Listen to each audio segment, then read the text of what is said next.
once it starts.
And then there were two. What's up, everybody? How we doing tonight? Leo will not be with us this evening. He just sent us a message a few minutes ago, so that's why we were running a little bit late. We were waiting for him. So you get myself, 401 Raider Jeff, and my guy next to me, Raider Will, baby. What's cracking? What's up, man? How you doing? What's good, Jeff? What's going on, man? Long time no talk. Right.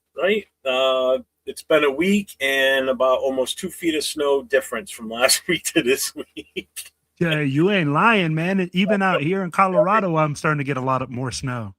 Yeah, we got buried this weekend. So it's nice when you don't have to go nowhere and you can just look out the window and go, let it fall. Right? No, you ain't lying. I mean, like, I literally, last week I started feeling like crap. I left the show early one day, and then you asked me on Thursday if I was feeling a little bit better. And then on Friday, bro, I ended up feeling like crap again, right? Oh, came back? Yeah, I did. And I was just like, what the heck is going on? But, man, Friday was one of the coldest days that I have seen. And I'm glad it was cold, man, because I'm going to tell you like this.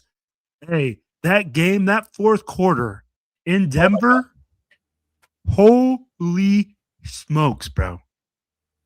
Was it like 6 minutes into the third quarter and it started snowing? Because they showed a time lapse after the game, like during the night game. I was watching. I was like, wow, that's pretty freaking cool, because earlier in the game, the sky was open. It was nice. Beautiful day. The temperature wasn't bad.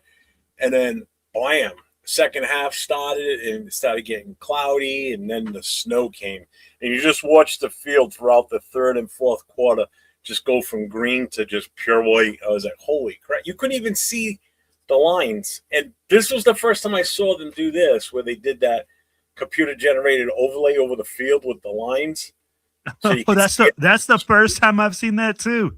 Never seen that before. I've seen obviously the yellow lines and the red lines that they do every now and then, but I've never seen it where they actually had the yardage down, because I couldn't tell. I was doing a live during the game, and I'm like, I can't even tell where the ball is right now. It's 1st and 10 from somewhere on the field. I can't even see where. You weren't the only one, brother. I'd be like, we were watching the game, and the announcers literally had a play where there was no down marker. It just said 1st and 10. Like middle of the field somewhere. But let me ask you this, Jeff. Yeah. Does this change your mind? Because this is where I keep going. Like, people say the Super Bowl needs to be played in beautiful weather, and it needs to be in like a nice place. These games like this with this weather makes these games so unique and so good. I'd be like, for me, the weather is part of the game. It's part of the essence. It's so involved. It is, and I get what you're saying. I think on the conference side, like when they're still playing in their own conference before the Super Bowl, that's why home field advantage is so important. Because if you're a warm weather team, the last thing you want to do is have to go to Denver or come to New England or Buffalo if you're Miami, say, or Dallas Cowboys going up north. So that's where that number one seed is so important.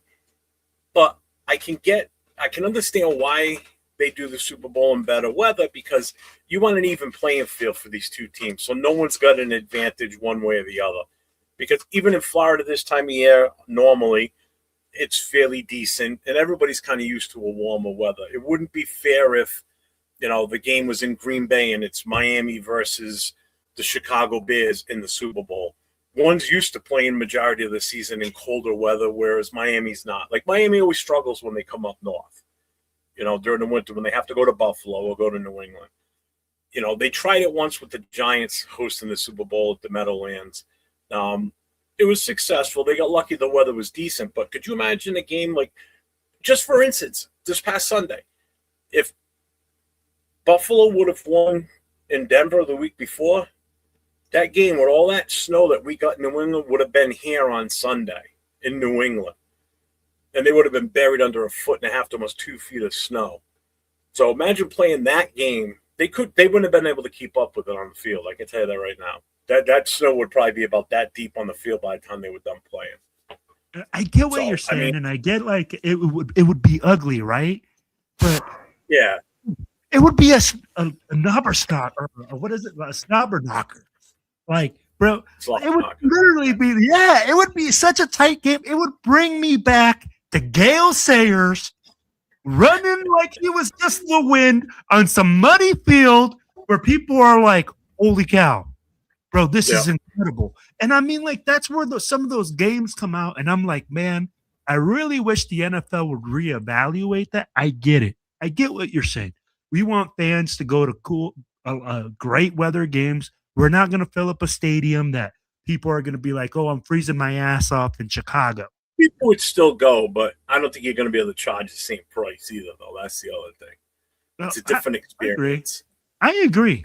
Not only does the Super Bowl come to town, but everything that goes along with it, like that whole fan experience, and that's an outdoor thing. That's easy to put it into a convention center nearby or whatever, but still, it's more of an outdoor thing. It's if you don't get to go to the Super Bowl, but if it's close by and you can still go and take part in the NFL experience on the Super Bowl weekend, that's a great thing too. I mean, I wish I got to do that in New York when they were here because, again, that's fairly close for me. Oh, I did it in Phoenix. My father-in-law lives down there. I took my daughter. I took my kids, man. Great experience they had. You know what it's like. Oh, yeah, man. It's great. And I think it's a great experience. I do think that even if you did it in a cold weather, you'd still have those abilities. Now, of course, we're talking snow and everything like that would be a little bit more difficult. But, yeah, man, I mean, like, what a great game this weekend. I mean, like, I was not just like, after the Raiders are out, of course, I'm like, I continue to watch. I'm still a football fan. I don't really cheer for any team. I'm kind of like F both these teams. They can both go to hell. But at the same time, dude, great games this weekend, Jeff. I'd be like, Patriots Broncos games was tight. I'd be like Stiddy. I'd be like they rode with Stiddy, and they actually played a decent game. That game turned out to be exactly what I thought it was going to be, and it was a defensive battle. If you're a fan of a lot of scoring, then you were bored, guaranteed on that. But when you're just a fan of the sport and seeing how teams try to readjust to each other, that was a good game, even though it was a low-scoring game.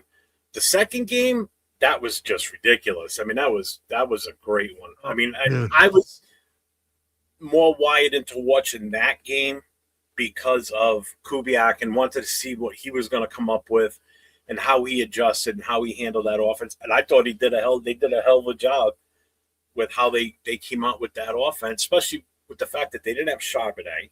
So you pretty much only had the one running back with Walker. Yeah, you had a couple others in there every now and then contributing, but when you've got that 1-2 punch of Walker and Charbonnet, that's a little bit different. But I thought they called a hell of a game. I mean, those two quarterbacks lit it up.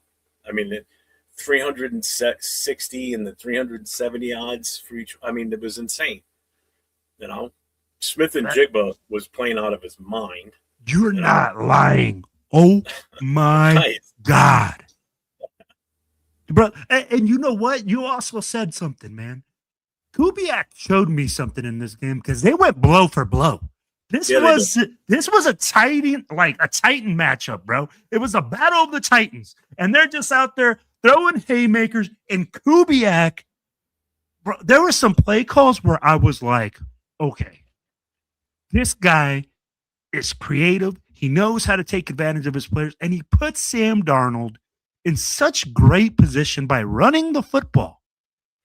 I'd be like, look at their offensive line, Jeff, moving people. I'd be like, they were moving people, bro. And when you literally control the line of scrimmage, this is what happens. You win football games. They controlled the line of scrimmage on offense. Yep. And you know what? And for some reason, man, the stars are aligning. I'd be like, the sky is opening up for Mr. Kubiak to just walk down that aisle of the silver and black and be the next head coach of the Las Vegas Raiders. Remains to be seen, but we'll definitely start talking that in a few minutes. But let's just hit the chat up real quick. Let's see who's checking in with us. We've got Raider News Central. We've got Robert Pena. We've got Elon. We've got Chris from Protect the Shield. Make sure you guys check him out along with Severe and 805 on the War Room each week. We got Daniel Berry in the house. We have Perry Stevenson. Hello, everyone. To get the ball rolling, I hope we hire Webb, but who would the DC and OC be? That's a good question because we have no idea what that coach is going to want for a staff, so that still remains to be seen. Webb has improved every QB he's worked with. Need him for Mendoza. Chewy's in the house. Accelerator's here. Tyler A is here. PNW Mark. Sacktown Mike. Raider Ryan. Perry, another one here. The only way we trade no more pick is if Jets give us six first? Oh, 6 first, 3 seconds, and 3/3. Jesus. Okay. John Reed is in here. He says, Jeff, I send you something. It's real. Clint Kubiak will make a decision February. News is he's very intrigued with the Vegas job. I hope so. Oh, crap. We're stuck with Will. Oops. Jay Jackson's in the house. What's up, Jay? What's going on, Jay? Man? Good evening from Arizona. Hope you're staying warm, brother. Yeah, I'm trying. It's freaking cold out there right now, too. Let's see who else we have. Well, Linda's here. How you doing? Who else? I don't want to skip anybody. If I skip you, I apologize. Oh, Hope Nation, go Patriots. Yeah. My worst nightmare. It is my absolute worst nightmare living in watching them be good again. It's like, you know what? Right after that game, Jeff, bro, I left with a smile on my face because I was like, I could already hear the Go Broncos. Like, I was hearing it at the bar, and I'm like, oh, fuck, man. Oh, fuck. What's up, Alex? So I feel your pain. Bro. Tana Jackson in the house. What's up, Tana? Let's see. Jay's here. Jay from Just Raiders Baby's here. What's up, Jay? My guy. Rorschach's in the house. Daniel's here. Who else have we got? Who else? Tony Shefford's in the house. What's up, man? I haven't seen you in a little while. How you been? 619, hire a coach already. You know what? Man. Just real quick, I want to hit on that. I'm kind of glad that they're kind of doing their due diligence and not jumping. We're not jumping the gun here and just hiring the first guy we brought in. I felt like last year we got so far behind on going after coaches that we had to I think we had to settle for Pete Carroll last year is what ended up happening. It wasn't like he was the choice from the very beginning. If it was, then it might have been, but who knows? It just felt like that's who was left. Sort of like when you're picking dodgeball teams and the only person left is the big fat kid on sitting over there, and you're like, shit, and you got to pick him for your team, and he's always the first one out. You know what, man? You're absolutely right. So my boy sent me a text. We have another chat with some of my friends. And he's like, hey, this coaching cycle feels different. Just the way that we are interviewing coaches, the amount of coaches that we've interviewed. Like, there's really, yes, Kubiak's been linked. We've had a bunch of coaches linked, but you don't hear a lot of chatter coming out from the organization. You don't No. hear like, oh, it's mostly reporters, beat writers, people like that are coming out and saying, oh yeah, this guy's linked here, and they're, and of course, you get your other bait clickers that immediately they see something and they'll start saying, oh, this guy's already on his second one. He's looking like he's going to be a guy. But man, from what I've seen, Jeff, really no noise coming out of the organization. I know Kubiak is supposed to be the lead dog, but I'd be like, Kubiak was supposed to be, he's the hottest coach without Harbaugh. And I'll tell you what, though, McDermott is an interesting look for me, but Kubiak right now is leading it. I think the other thing I like is you're not hearing players saying anything. Mm-hmm. That to me, that's the biggest thing. There's no players getting involved, like saying, "Oh, we should get this guy." There's no players out there advocating for certain coaches to come in. If they are, I haven't heard anything. I don't know if you have, but I haven't heard anybody squawking like, "We need to get this guy," like you have in the past, like how everybody was petitioning for AP to stay on as the head coach and shit like that. Like you're not hearing any of that, which is fine with me. You're a player, just shut up and you deal with whoever comes in at the head. If you don't like it and your contract's up, then there's the door. Bro, it's strictly business. I'd be like, Tell me when's the last time you heard the Raiders acting like a professional organization? I'd be like, we're out here strictly business. Probably never. Hey, and again, I go back to it, right, Jeff? Like I'm like, how many coaches? I mean, like we got defensive coordinators coming in. We got offensive coordinators coming in. I'll be like, guys that I didn't even expect to get looked at or like get a phone call. They're getting phone calls. I'll be like, Spytek is doing his due diligence. Whoever he selects, I'll be like, it's going to be a really good pick for us, I believe. Perry, I saved your question. I started. We'll come back to that because that's a good. I want to get Will's take on that because I really don't even have a clue as to who would be a good fit. So let me just get through this. Jason likes chunky peanut butter. That's weird, but okay. Arnie's in the house. What's up, man?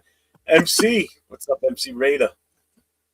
Edgar Sosa. Now, on their show, I asked in the chat. He's like, anybody got any questions? Go ahead and ask them in the chat. I said, do you like smooth or chunky peanut butter? That's the question. He's like, I like the chunky. What's up, Roy? Brandon, what's going on? How you doing, man? Let's see. You having the below zero wind chills? It's pretty freaking close. I will say that. Arnie, I'm coming back to your question too, man. I got to finish getting through this. Let's see. Oh, there you go. Shout out for MC Raider. I watch your TikToks. You're hilarious, man. Yeah, he's a good, funny bastard. He's so funny, and he keeps it a buck. He keeps it a buck, Yep. I love the one where he looks like a dead body. Like I feel like that after every game. Yeah. Or the one where he's walking off into the water. Oh, bro, that's I feel that. I feel that 100. Yeah, if anybody has it yet, make sure you get over to MC Raider. He's on TikTok. He's on YouTube, Facebook, all that. He's a Raider fan, but he's also a stand-up comedian. He is one funny bastard. He's stationed out in the LA area, so he's good friends with Leo Chidolinus. So if you don't know who he is, look him up. Let's see. Didn't realize Rooney Rule applied to OCDC. Does it? I didn't know that. I thought it was just head coaches. James Furpo's in the house. What's up, Furpo? Raiders. Let's go. Let's see. Am I getting to the bottom here yet? Yes, thank you, Chris. Make sure you guys hit that thumbs up, hit the subscribe, hit the notifications if you haven't. I'm 401 Rated Jeff. Next to me as well, he's Silver and Black Podcast on YouTube. And then obviously we've got Chidolinus. So make sure you hit all three channels up. Hey, and make sure you hit up our boy down there. Make sure you subscribe to his. He got some good podcasts going. They're like always informative, always like lively, man. Vinny Boston said the Raiders flagship radio station that is close to removing Kubiak as a candidate for the Raiders job. Clint Kubiak has not come in for a second interview. I don't think we can't bring him in, can we? What's up, Dixon Sider? How is he going to come in? He couldn't come in before this championship game. every single DC or OCDC that I've seen have interviews does it during this week. Well, I guess there was something I read that only us and there was one other team that he interviewed with. We're the only two that can actually interview him during the time between the Super Bowl and now in the Super Bowl. So like nobody else that still has a vacancy that hadn't interviewed him, they can't contact them. It's only us. I agree. Who it is. Let's see. I think I'm getting to the end. I am at the bottom. Yes. Okay.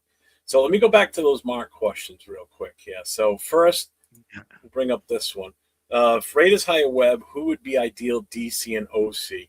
I'm going to let you take that one because you probably know the intricacies a little bit better on what you think would be a fit for Webb. I don't know Webb that well.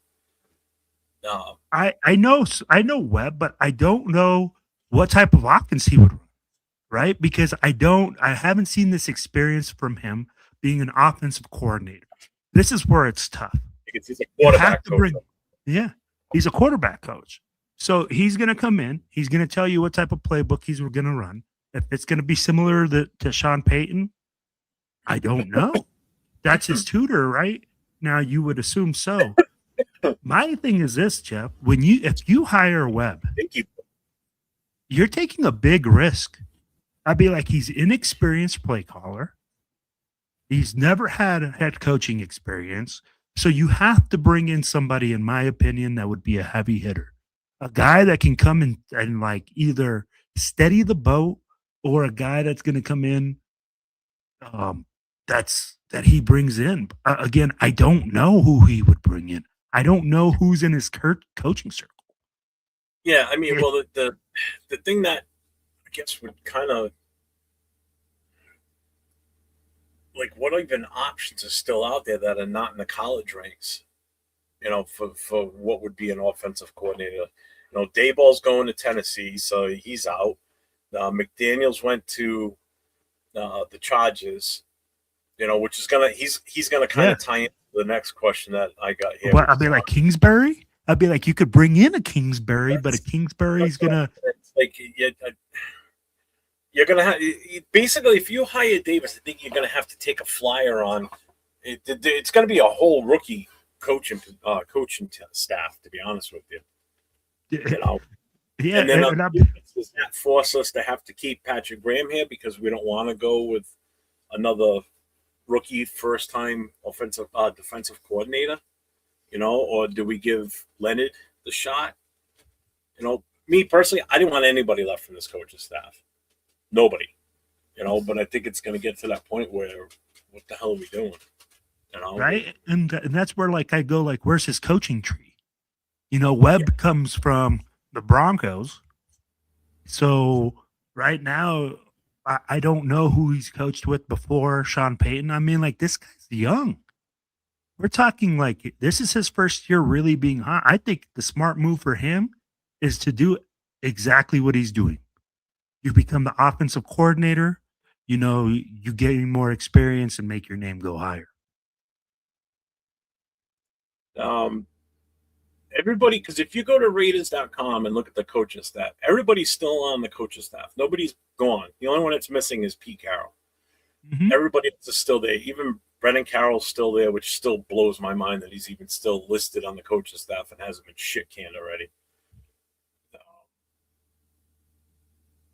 So I don't know what they're going to do with that. I mean, all those other moves on the other coaching staff, it's probably going to wait until the head coach is finally named. And then he'll come in and either clean house or keep certain ones and scoot the rest out the door, you know, because the GM and be involved in what he brings in for a staff. That should be his choice because these are the guys he has to work with on a day-to-day basis, you know. Let's see. I hope we don't waste our time waiting for Kubiak only to lose him to someone else. I get that. I mean, like, who are we going to lose him to? He hasn't interviewed with anyone else except for who was it? Who did he interview with, Jeff? Off the top of my head, I don't know. I'd have to look at the actual breakdown who he interviewed with. I know it's us. And I think his short list, he only had like 3 teams on the list. Mm-hmm. All those other teams have hired a head coach. We're the only ones that haven't hired anybody yet. So we were still the only team left on his list of teams he would have wanted to go to. And my question is this: why are we such in a hurry to get this the head coach in place right now? We still can't make any moves. If we get the head coach in place right now, who are you going to hire? You can't hire offensive coordinator, defensive coordinator unless they're not on a staff right now. Yep. You kind of have to wait. Well, we can agree to hire him when the season's done. We can offer him and say that, hey, we're going to hire you once, the Super Bowl's over, which we have to wait until, I think, Tuesday before we could actually finally offer him a contract. I mean, we should have done that this week. Who knows? I mean, again, the week's still young. It's only Tuesday. Yeah. So there's still time. But I'm fine with taking our time right now because there's still, I mean, another name that could still fall in our lap is if we turn around to Mike McDaniels, hey, listen, we want to offer you the head coach because it's not a lateral, it's still a move up. If they want to offer him the head coaching job, he's still available technically for a head coaching job. McDermott's still available. I'm not saying that these are my top choices, but this goes to Arnie's question here. He goes, if Kubiak decides to stay in Seattle and all the head coaches are hired, who's your worst case hire after Kubiak, LaFleur, and Davis are gone? After that, my personal favorite out of what's left would have to be let's reach back out to Mike McDaniel and say, hey, listen, we want to interview again, for the head coaching spot. I mean, I don't know who else after that. I mean, do you want to take a flyer on a really unknown? Are we going to go as deep as into the college ranks now? If those three are gone, or LaFleur says he wants to stay in L.A., and Kubiak wants to stay in Seattle, and Davis doesn't want to leave Denver, we're limited. Unless you can pull another name off that I haven't thought of. I'm literally... Joe Brady's off the list now. They just hired him at Buffalo. Yeah, so I'd be like, and that's one open spot. I mean, like literally, so now Arizona, ourselves, and Cleveland is left, right? Yep. Okay. I'm calling Sean McDermott, and I'm fucking coming to his house. I am bringing the bag because I'm telling you like this: Sean McDermott is a real deal coach. I mean, like this guy has proven that he can change culture. Mm-hmm. Not saying that he's going to come in and win championships. I'm saying that he's going to come in and make us a contender. And for Raider Nation to say that word, contender, it's a lot right now. Okay? Yeah. We're the first round draft pick. What's up, brother? What's going on, Big Easy? Hey, did you see? Hey, guys, hit up my boy Big Easy. If you guys see his picture right there, he got a patch coming out with that logo right there. It's dope ass logo, man. But you have to call McDermott. You have to call McDermott. And you have to call. Since he doesn't want to coach in 2026, you still got to call him and give him a shot at it. I would. If those other three don't pan out for whatever reason, I mean, you got to reach out to him. Say, hey, look, I know you don't want to coach until next season, but here's the options. The only downside is that makes us look desperate. At this point, yeah, those three are still available right now. So it's like, yeah, I don't want to sit here and be, the Debbie Downer. Yeah, I don't want to be that. I'm in a good mood this week. But let's be real, Jeff. Like, even if these coaches say, hey, like Mike Tomlin. No, not Mike Martz, bro. No. No, Kingsbury. Yeah. No, Kingsbury. It's not that he's a risk because of what he did last time. He's a risk because he doesn't have a proven track record of going somewhere and building something. Jeff, I mean, like, we keep talking Kingsbury. He's a great offensive innovator, a guy that can come in and But tell me like this, where do you see his proven track record of building something and making something happen in the NFL? He's a 2 for 2. You hire him as number 2 on the roster, like number 2 in command, but he's only good for 2 years and then he's gone. He's a 2 for 2. And that's where you look at that and you say, hey, what happened in Washington? He's gone because they said he's going to look for better opportunities. Look at how many people have come a calling. That's what his market is. Mm-hmm. So why would you want him as a head coach? Roy, that's not a bad option either. Charlie Weiss with LSU. But again, is that where he went? No, he was with Charlie Weiss. He was with Ole Miss. Yeah, because he moved with Lane Kiffin. But let me ask you this, Jeff. Okay? Yeah. Now you bring in a guy from the college ranks that has what proven track record to change an organization, to bring in culture, to bring stability. I'd be like, Charlie Weiss Jr. is a hot name. I get it. His dad used to coach. But he's coached in college, and now we want to bring him to the NFL and say, hey, you're going to take charge of this team that just got the first round draft pick. I don't think you do that to Charlie Weiss. Charlie Weiss needs to get experience, man. He needs to be a coordinator for a while first, and he needs to grow in that. Yeah, I mean, I get that too, but at some point you got to give someone a chance. Do we want to be that team? Not really. Not if you're going to have a rookie quarterback in here, possibly, which I'm still not 100% sold on. But see, Raiders are screwed. Peyton interfering with Webb. What's up, man? Some diehard fans being a Raider fan going to be hot. Yeah, it is. Yes, it is. Trey Vance Joseph is still out. I'm like, no. Thanks, Skylar. We know that. That's why we're all here talking about it. Yeah, Ravens, Titans, Raiders. That's right. Damn. We're the only ones left. Yep. Let's see. If Weber could be back to going, we have to go with another option, like maybe bring in McDermott. I agree. Just trying to get through this. Oh, you do what you want, Jason. You're asking me. We've done that. The Patriots took that to a whole new level. They cheated worse than anybody. Jeff, he withdrew his name from the Browns, Cardinals. I send you a DM. All right. Yeah, it's tough for me to look at it while I'm in here right now. I can pull it up later. Rams is all leftovers for coaches pretty much at this point. Let's see. Art Shell 3.0. That's as bad as Gruden 3.0. No, thank you. No, thank you. No, thank you. Dayball's gone to Tennessee as the OC. Yep. But they're saying, but again, he can get. Do you offer him the head coaching job? Who? Dayball. Jeff, let me ask you that. If we don't have Kubiak or Webb or, anybody else that comes in, do you seriously could look at Dayball as a serious contender? Because he does have that written into his contract, that if he does get the head coaching job, that, he'll take it. I mean, you could.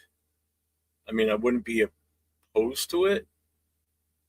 I mean, all those other options would have to be gone before I would go that route. I would have rather had him here as an OC, to be honest with you. But agreed. I don't know, man. That's a tough one. Man, this chat is jumping tonight. Holy crap. Brian Flores. I don't like Flores, but a lot of former players seem to like him a lot.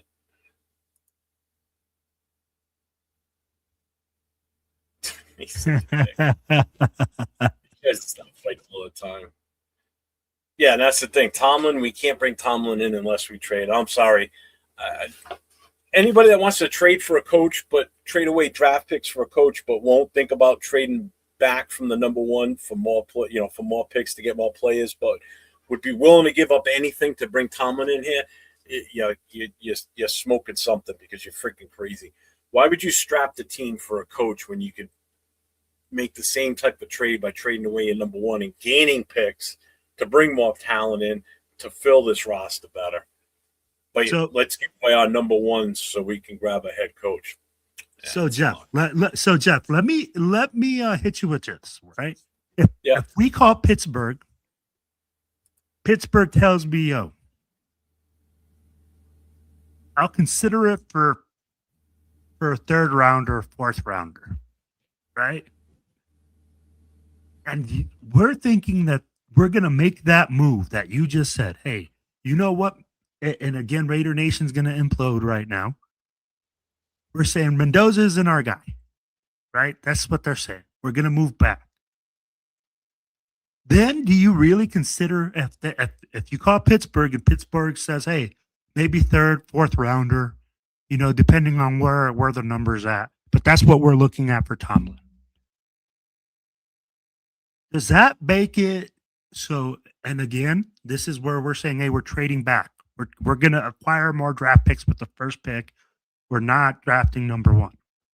Do you consider it then? Do you see that as a possibility with Tomlin coming in?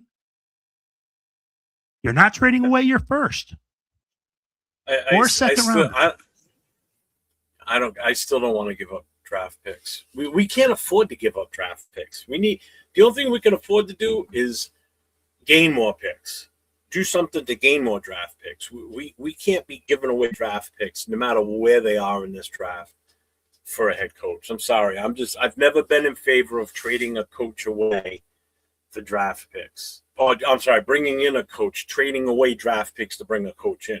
You want to trade away one of our coaches like we did with Gruden and get draft picks? That's fine. I don't have a problem with that. I don't want to be giving away draft picks to bring a coach here. I don't agree with that. I don't. Any team that's willing to give up draft picks to bring a coach in, unless your team is set, like Tampa Bay was set. I mean, that wasn't even Gruden's team when that happened. That was Tony Dungy's team. They just traded draft picks for him, and he took them to a Super Bowl with a pre-existing team. He added very little to that. So that was Tony Dungy's team that he won that Super Bowl with. If your team's set and all you need is that one coach that can just give it that something extra, to push you over the edge, then it might be worth the shot. You might win one Super Bowl with them, and then, everything's going to fall apart after that, but oh well, But I'm not giving up draft picks. I don't care what round they're in. Okay. No, I can't agree with that at all.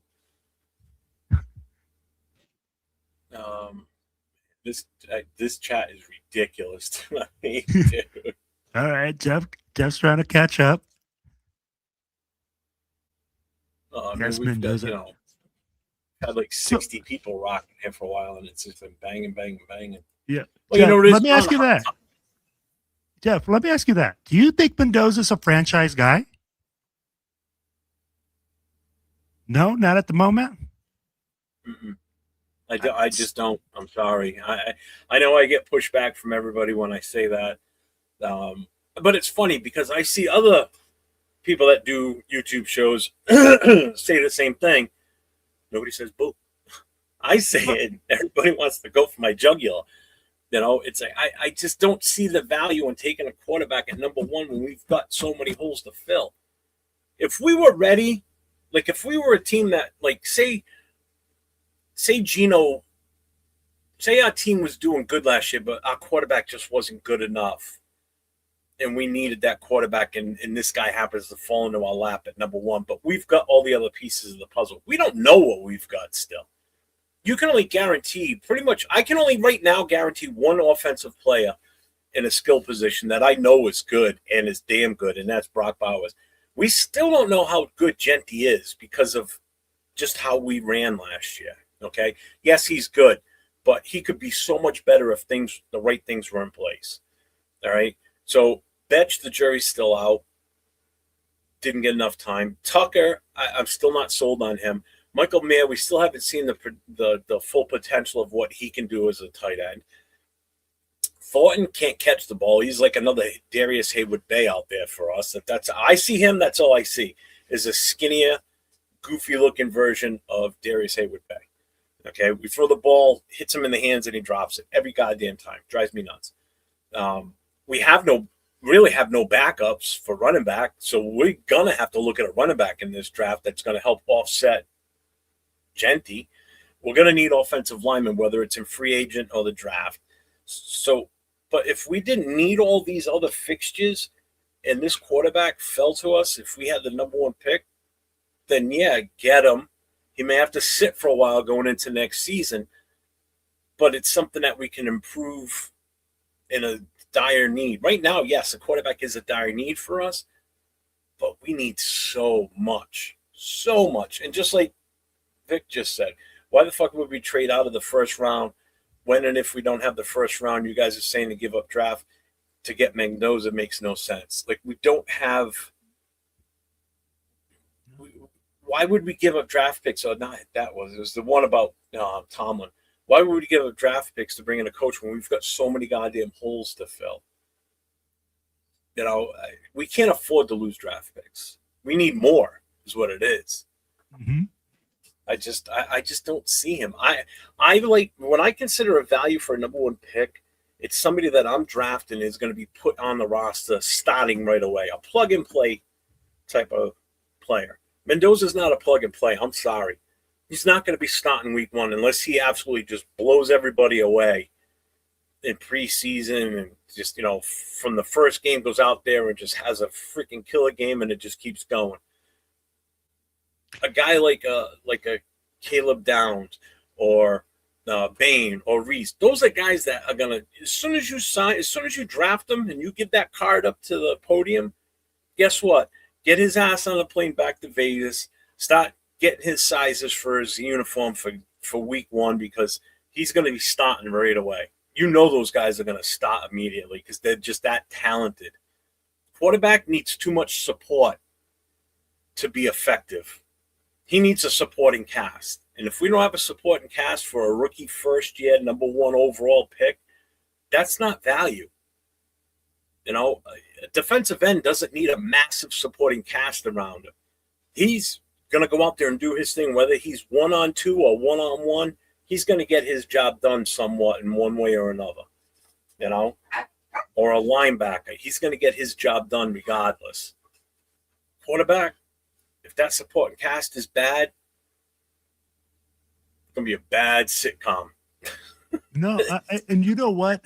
You just said something so key right there, right? I'm not going to say that he can't be potentially a franchise guy. Can he be that? Yeah. But am I going to say that he's going to come in right now? Because I'm going to give you guys the facts, okay? When he was at Cal and he didn't have all these stars around him, okay? Because Indiana was built differently. Indiana had 4- and 5-year seniors on that team. And they had a lot of guys that were undervalued. Mm-hmm. Right? So he had grown-ass men. He had a star-studded team playing with him. Now you're going to take him to the Raiders and put him with who to block for him? Who's going to catch the ball? Everybody says Brock Bowers. He can only catch so many passes. Doesn't have a number one receiver, doesn't have a number two. The Martinez. I'll be like, things like that come into mind. I'll be like, but can you draft them? And again, if you draft them, you're going to have to put them on the bench. It's just like you said, Jeff. To me, he's not an instant starter. He's not a guy that's going to come in here. He's the best player on the roster, unfortunately. But if you put him out there, Jeff, with this roster, with this offensive line, he's going to crumble. He's going to have a terrible time. And well, you know this. Yeah, and you see it in the chats all the time, too. Like, I'm seeing it right now. They're like, well, we'll just get the offensive line. There's no guarantee. That's what you have to understand, too. We're not a desirable location, okay? Right now, we have no head coach. We don't know what the rest of the coaching staff is going to be. We have no idea, even when the head coach comes in, until he picks an OC. We don't even know what type of offensive system we're going to run. You don't have any clue on any of that right now. So right now, priority one is the focus is on the head coach. The draft, the number one pick's not going anywhere until draft day. Okay, so right now it's the head coach. The head coach is the most important thing that we need to really talk about or throw ideas around, talk it up, whatever. Free agency is the next thing, but there's no guarantee you're going to be able to get these guys in free agency that everybody wants. Yeah, we can reach out to these players and hopefully throw bags at them. Like everybody wanted Linderbaum. So did I. I wanted Linderbaum in the worst way. Throw a bag of money at him. But there's already rumors of him saying he wants to follow Harbaugh to New York. So you're now going to compete with the Giants, not with the Ravens, because the Ravens don't have enough money. We can outbid them easily. Okay? They may franchise him. Who knows? They may not. Well, actually, I don't think they can because they didn't pick up his fifth year. They turned down his fifth year. So something along that line, I thought. So now you're going to compete with the Giants instead for that player. There's other offensive linemen out there that may want to go to a different location where they'll have a better chance to make, because everybody's goal is to win a Super Bowl. There's no two ways about it. So there's no guarantee we're going to get certain offensive linemen that we're looking for. We may end up have to just suck it up and deal with what we have on the roster now and add a guy or two in the draft. And even that, you still don't know fully what we're going to have. Now, yes, obviously the offensive line coaching during this past season hurt us more than anything, and that's been evident as to why, because of he wasn't doing his job. So the new coaching staff will have an effect on this offensive line for the good. Will they still be, able to stop and hold back players? Who knows? And we don't have an easy schedule next year. That schedule is rough. I don't know if you looked at you just said it. And that's why I'm saying, Jeff, if we draft a quarterback and we put Fernando Mendoza behind this offensive line, right, and we have all these things happening, that's a recipe for disaster. And then you're going to have this young man come in there and have his freaking everything that he's built is going to get fractured. Everything that he's put on the line and everything, all his confidence is just going to be fractured. So I'll just put it like that. I'll be like, we have to look at more things, and people have to be open also to just seeing more things than just Fernando Mendoza. I get it. People are enamored saying, oh, the franchise QB. But at the same time, I'm like, what we're doing is drafting potential. Yep. We're looking at the potential of him being a franchise QB. How many QBs have been drafted in the first round that have not had success? There's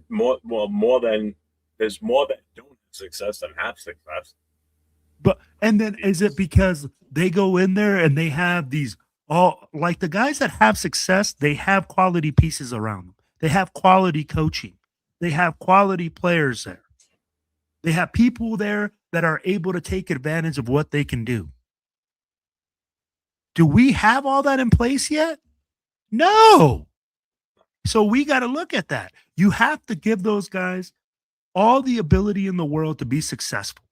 In order for that to happen, there has to be more than just saying, hey, we're going to draft you at number 1. And because you're the number 1 draft pick, you're going to change this organization.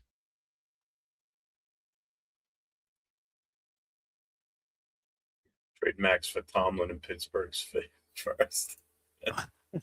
Hey, I'll tell you what, Pittsburgh might take that. See, I don't agree with this either, though. He's the most NFL-ready QB in the last 5 years.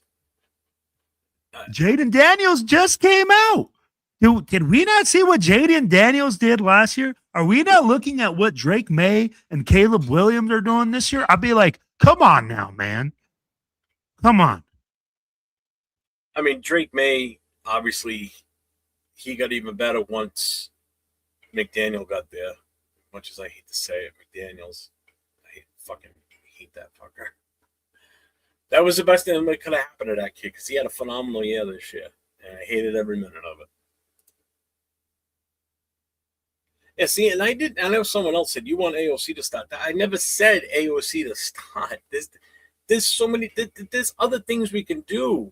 I mean, everybody's just like, as soon as we miss out on Mendoza, it's like, oh, there's no quarterbacks. Who says you can't take a quarterback later in this draft? There's no telling what can happen. Everybody's just, again, that all they see is Mendoza. I mean, how much of it is actually people watching him play and saying, yes, he's it, or just people following what everybody else is saying, Mendoza, because that's all you hear. I want to know how many people have done their research of more than 1 year of Fernando Mendoza. I'd be like, did you see the way that he played at Cal? Did you see what he did at Cal? Did you see how he moved in the pocket there? I'd be like, all these things. I didn't know anything about him until this season started. No, and then that's the thing. Everybody sees him at Indiana with this powerhouse team. You guys see my beautiful wife walking by? Like, she can't hear me. Yeah, she can't hear you. But like I said, man, Fernando Mendoza, everybody's enamored what he did this season. I'd be like, we need to see a body of work. We need to see really what this guy can do. It's a big lot. So at the end of the day, until all that happens, man, I mean, like, I don't want to hear about what he did this season. I don't want to hear about what he did this college playoff system. Because guess what? That's just part of the equation. You can't just outbalance that with the whole rest of his last 3 years of what he didn't do at Cal. Did he do this at Cal? Did he make them a championship team? Why did Cignetti make him a champion? What was it that made him successful in Indiana? Can we reproduce that in Las Vegas? Those are all questions that come to mind when I think about Fernando Mendoza.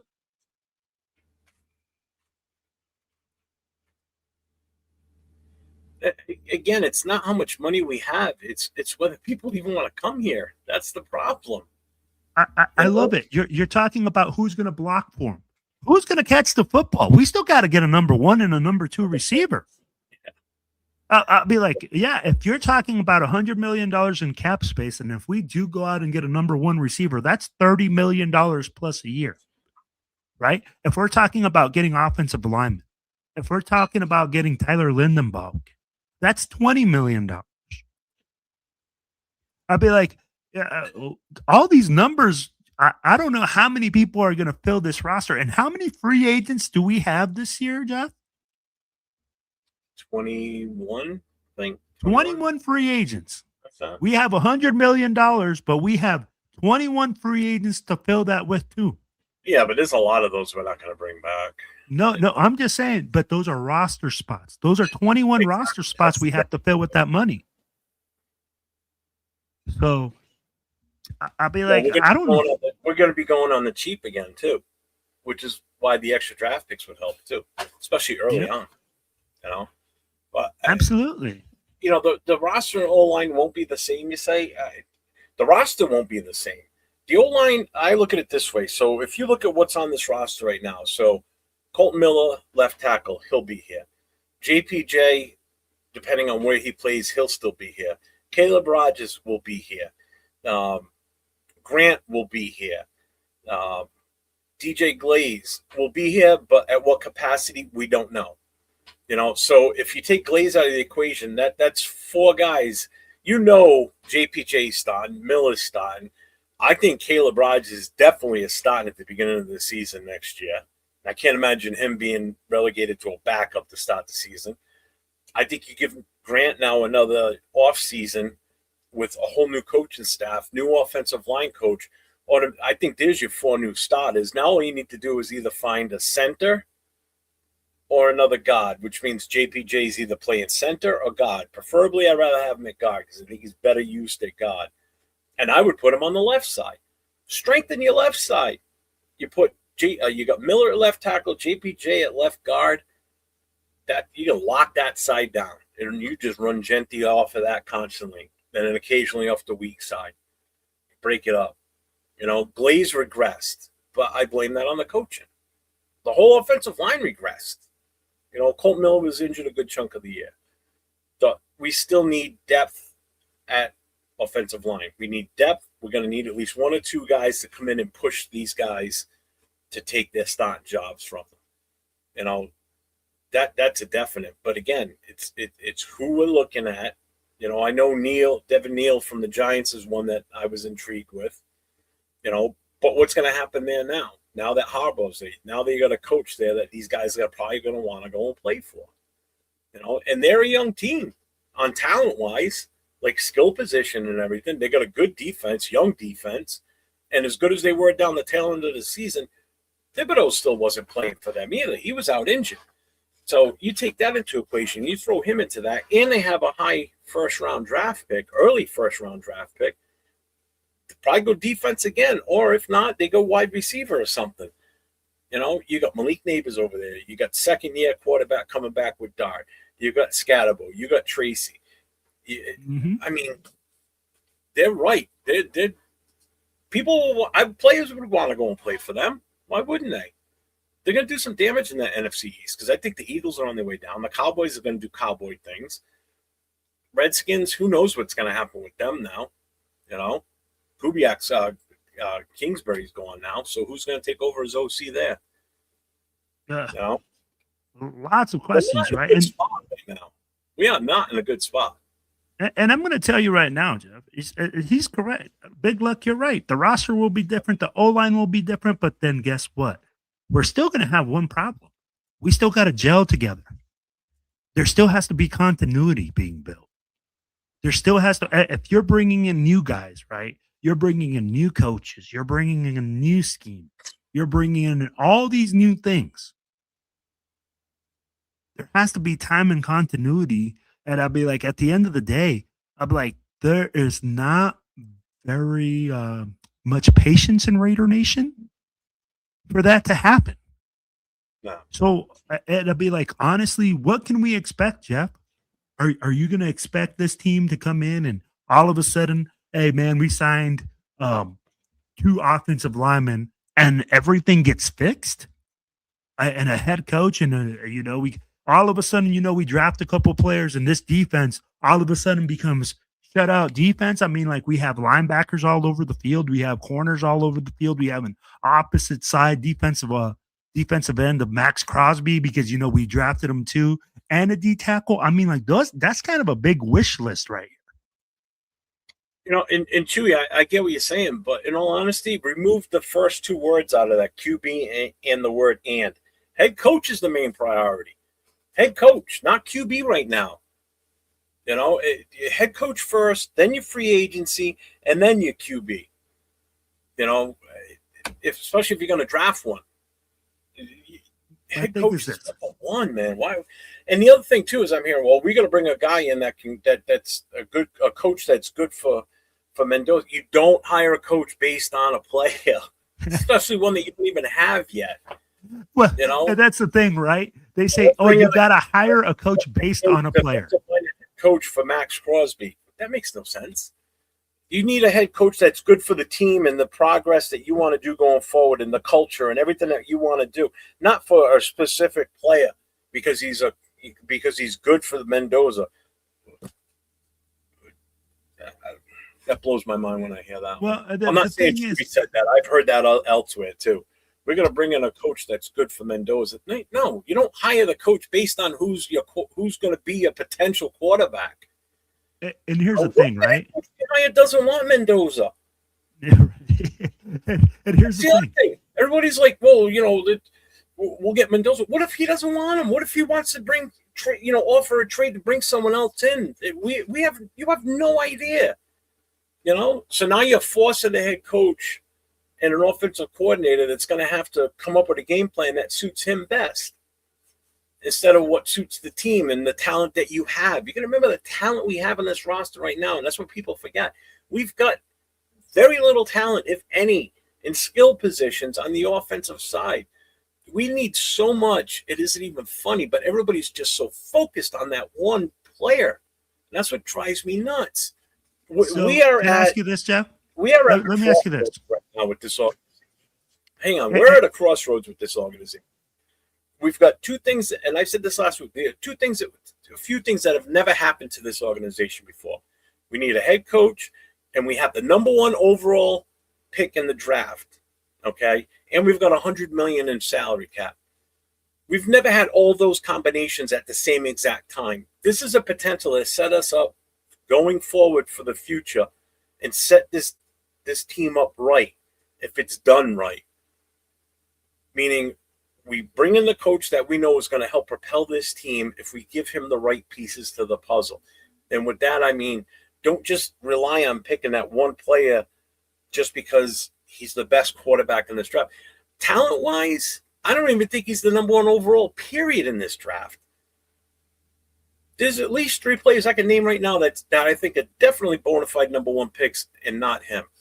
But he's number one for us because we need a quarterback.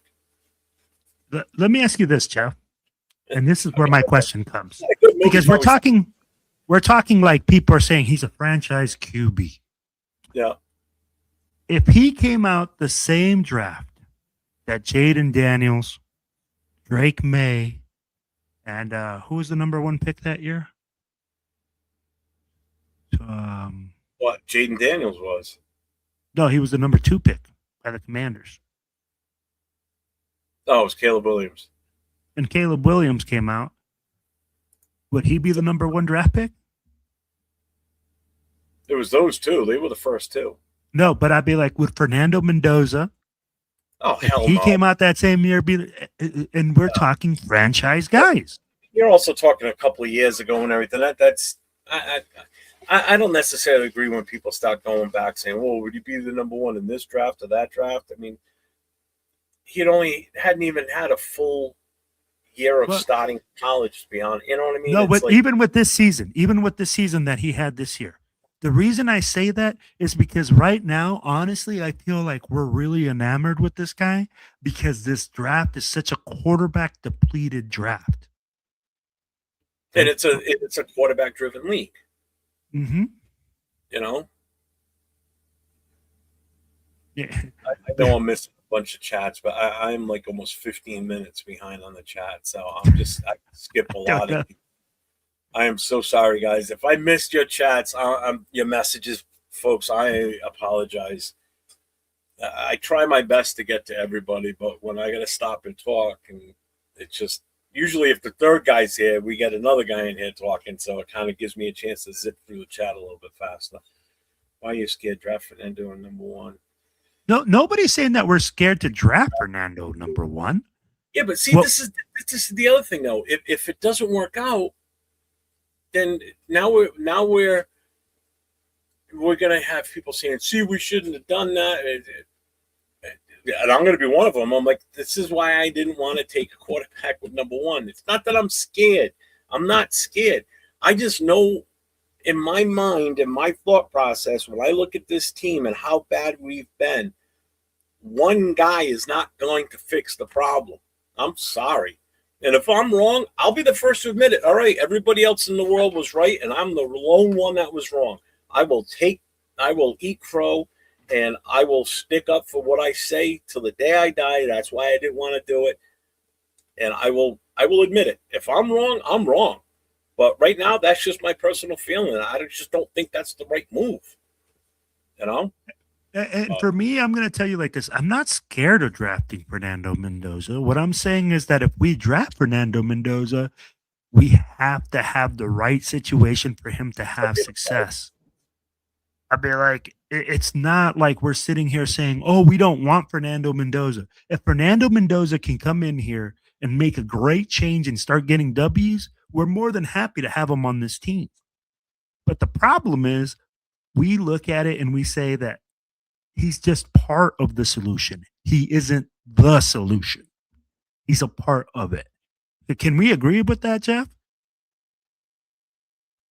Yeah.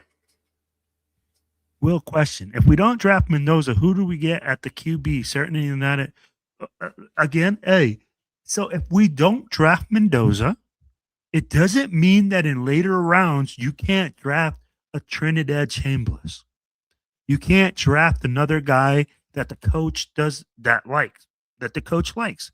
What we're saying is, again, hey, in all depends on what he has around him to be successful. We want Mendoza to come in here and be successful. We see that this team needs more pieces around him in order for that to happen. And if he comes in here and starts as the number one draft pick, we see him having no success because the team isn't ready for him. It's just that plain and simple. In some positions, we don't have a number two. You could argue that we are better off at compared to other positions. We don't have a number one at certain positions, Jeff. Yeah. But he's still not wrong. He's not wrong. Yeah, we don't have a number one. Hey, Coach, you're right. Yeah, we don't have a number one, a number two. We have no depth. We had no depth during the season because our depth was on the field already, whether it be for injury or the jumbling around bullshit we were doing with the offensive line and everything else, and flip-flopping wide receivers in and out. This guy scratched this week. Oh, this guy's going to start at left guard this week, and next thing you know, day before the game, boom, he scratched.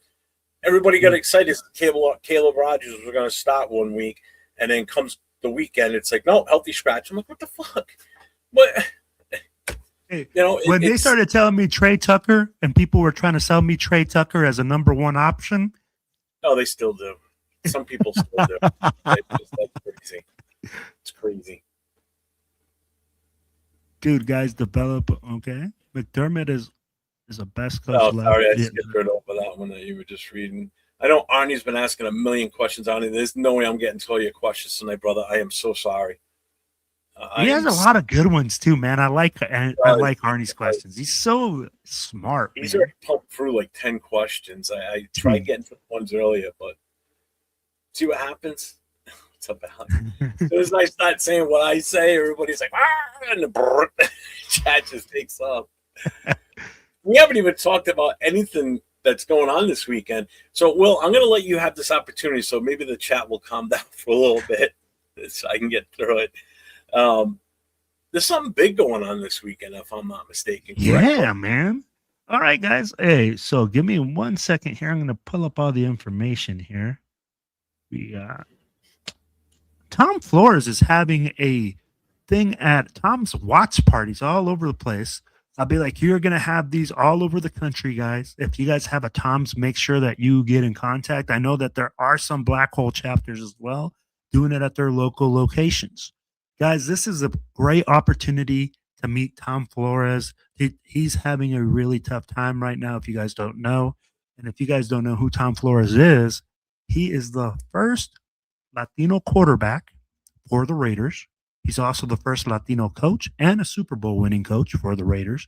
And if you guys happen to go to all these events, hey, I know that Mike Haynes will be in Denver.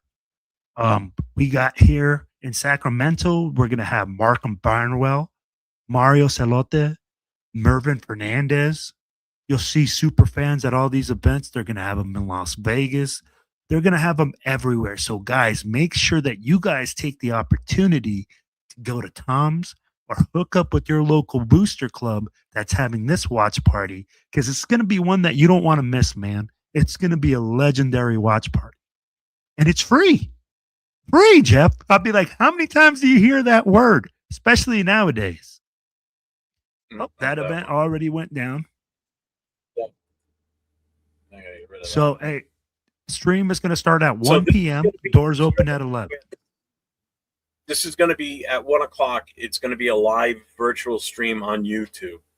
So you're going to have people checking in from all these different locations across the country with tributes to Tom Flores.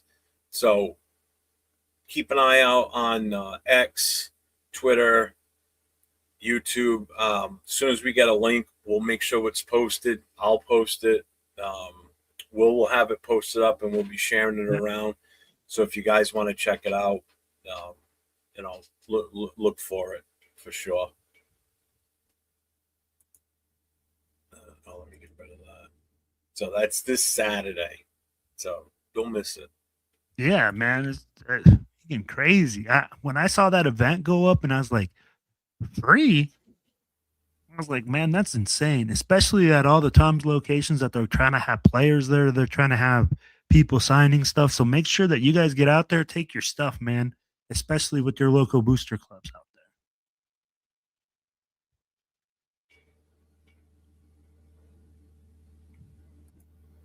there. Anytime you had the number 1 pick in the draft, I think you should also need a new coach. Yeah. We need to stop putting Mendoza. Yeah, because he's talking about what you said earlier. If he was in the draft with them, and I agree with that. Sometimes that's tough to compare. I mean, again, that was 2 years ago. No. But and that's why we said I'm like it's a quarterback to play the draft. If you want to compare him against guys that would have come out this year but elected to go back, you know what I mean? Then that could be a little bit different. The guys that are going to play another year of college but didn't come out in this draft, because that's level playing field at that point, because they both played in the same, the same time frame basically. Like what's his name? Moore from Oregon. He's going back. If he came out, where would that put him in the ranking? I know. I get what you're saying. I guess the way I was saying is this, Jeff. Mendoza, But the way I say it like this, I'm like, do you look at it? Because if you look at him as a franchise guy, in any draft, he should be considered something solid, right? I mean, like a first rounder, at least. That'd be the best player on the team if we're using the number 1 pick on him. Yep. Hey, nobody's saying we should pick somebody else number 1. We're saying, hey, you have to draft them. You draft them. I got the answer on this question Ani just posted. I got the best positive answer on this one. Because if we draft him, that means his parents will be all the games, and that means his hot, sexy aunt will be at the games. Oh my gosh, bro! Hey, so I get to see her every home game, because the camera will be like, oh, there's mom and dad. Oh, and there's the hot aunt. Hey, if you guys see Jeff on the back of a milk carton, you know what happened. Don got him.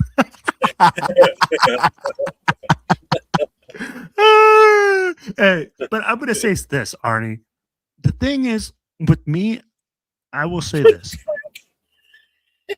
If Mendoza might not be a first round. Hey, in 1983, you might be right. But I'm going to say like this. I have questions on Mendoza just because of the system that he was in. It was a one-read system. I really never saw him make more than one read. And in that game versus Miami, I saw college corners baiting this guy into that throw where he made those reads and he made some throws that he probably shouldn't have made. Did he win the game? Yes. But did he make some throws that were questionable? Absolutely. So my question comes to, how well does he read the field? And that's where I question that. I can say, hey, I haven't seen this guy go through his second, third, fourth progression. That's why I don't see the whole he's pro-ready thing that everybody keeps saying. I don't know. Our RPO is it's sometimes up to 2 reads, Jeff. You read the defensive end. Because walking this way. Yeah. If you're wrong. I don't know. It's my opinion. That's just the way I feel. Some people don't like it. It's like the political stance nowadays. It's like I have my opinion, you have yours, type of thing. And if you don't agree with me, then just agree to disagree and move on. But some people, man, they take it to an extreme. It's like, oh, okay. Well, and I think again, is it because we're starving? 1 overall pick. I'm sorry if that's the way I look at it. So, Jeff, let me ask you this: is it because we're starving for a quarterback? Gino, that's the other thing. People keep putting words in my mouth. I've never mentioned Gino's name in all of this. I don't want him here anymore, and I never said to let AOC stop. That's up to the GM to figure out what he's going to do, and the coach. If that's not the move we make with Mendoza, then it's up to them, and then we got to deal with it. It's funny because I look at this. I have to deal with the fact that if we draft Mendoza number 1, I got to sit here and take it. I'm not. What am I going to do? Not be a fan? I didn't like the move last year with Genti, and it wasn't because of Genti and his talent. It's because the offensive line was going to be shit. And I called it early on, and I was right all throughout the entire season that the offensive line was the problem. Little did I know it was the coach, not so much the players, but. So I'll say this. Nobody said that we should keep Gito. Nobody. Why is it that we only gotta draft Mendoza? It's like literally everybody just says, oh, it has to be Mendoza. Okay, tell me another player that we're going to draft in this draft to address another issue. Because, I mean, like, if you're really telling me that Fernando Mendoza is the only solution at quarterback for this team, I'm like, that's a 1 in a million shot, Jeff. We could slice this thing several different ways. It depends on what the coordinator's looking for. I'd be like, if Kubiak doesn't like him, then we go with somebody else. But it's all whoever the coach and the GM want. And if it's not Mendoza, we got to be with that. And I got to disagree with Rick. It's that defense. It's that defense. Have people not watch that? The people that watch this is the thing. Okay, I have to watch these games, right? Because I live in Colorado. So I'm always watching football, and you got to watch for freaking donkeys because it's right around the Raider game usually. Bro, this defense is for real. Bo Nix was an added bonus for the Broncos. He's the guy that brought them over. If we had a defense like that, then drafting Fernando Mendoza makes absolute sense because we had the number one defense in the league. That's what Denver is.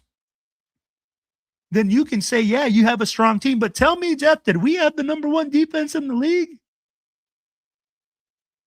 No. Were we even top 28 or 25? No. Oh, we finished, but I doubt it. And so then, I mean, like, come on, man. I mean, like, that's what makes the difference. You see, nobody's saying that Mendoza's a Superman or anything like that. That's the thing. They are basically saying, like, he's the hero. Exactly. I agree with you, Jeff. We're making Mendoza as like the savior of the Raiders. Chat tonight that he's the guy. He's going to come in and cook. He's going to be the chef. He's going to light shit up. And don't say no, because I'll scroll back through and find them all, because it's been said multiple times tonight that he's the man. He's the man. He's going to do this. He's going to do that. He's going to light the world on fire. He's going to save the world. Did you see him pick up that school bus and move it off those kids? That's basically what they're saying.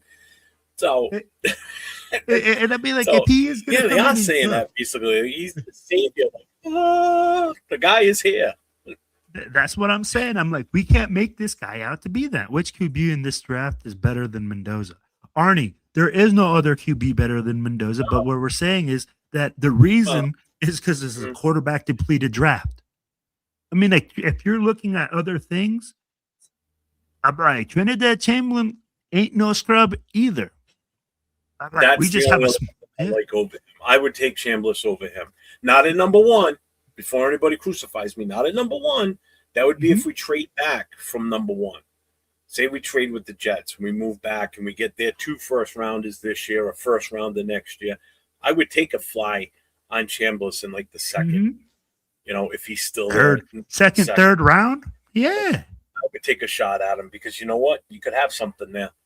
I think he's more talented than Mendoza. I'm sorry. I just do. I think that kid's a hidden gem. I think so too. We got free agency and 9 other picks. I'm sure we can add talent to the team. I'm sure we can, but you better hit on those draft picks.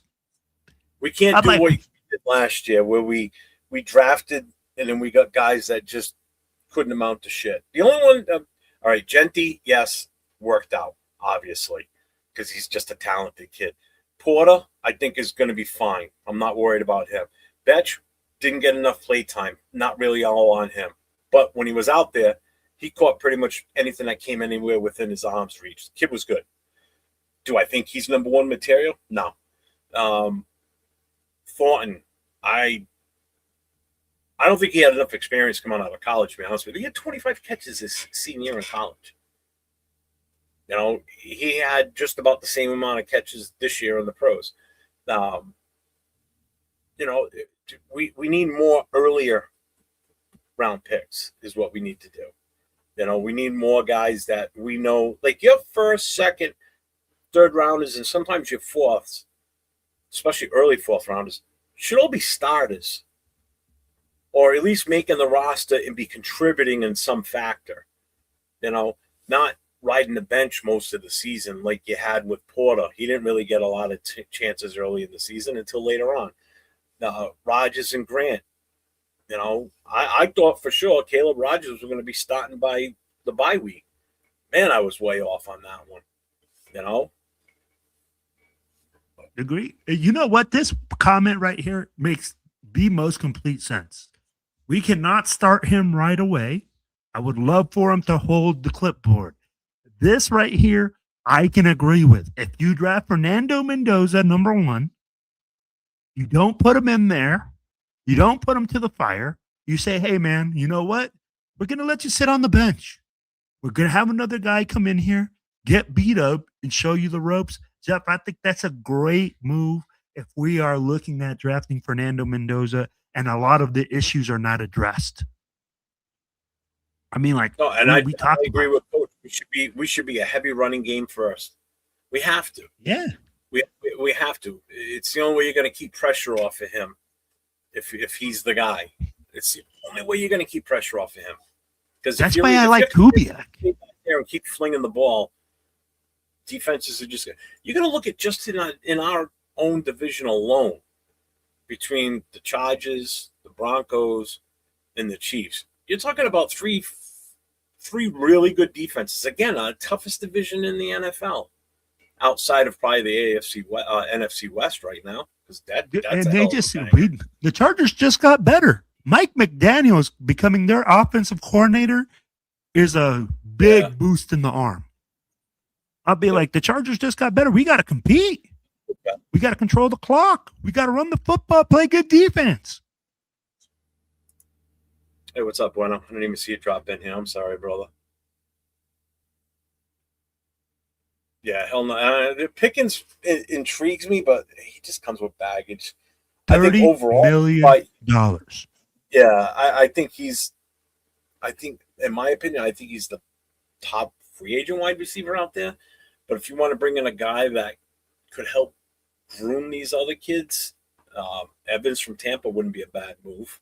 I know he's older, but he's a lot more stable. Mm-hmm. Then you got Pierce from Indy. There's one other I thought I heard too. There's another name. I don't have the list in front of me. I don't feel like looking it up right now. I don't either, because but I'll tell you like this. Oh, I hope $30 million. Jeff's about to get. Oh, you really want to see my boy on the back of a milk carton? Jeff, you're not pro ready.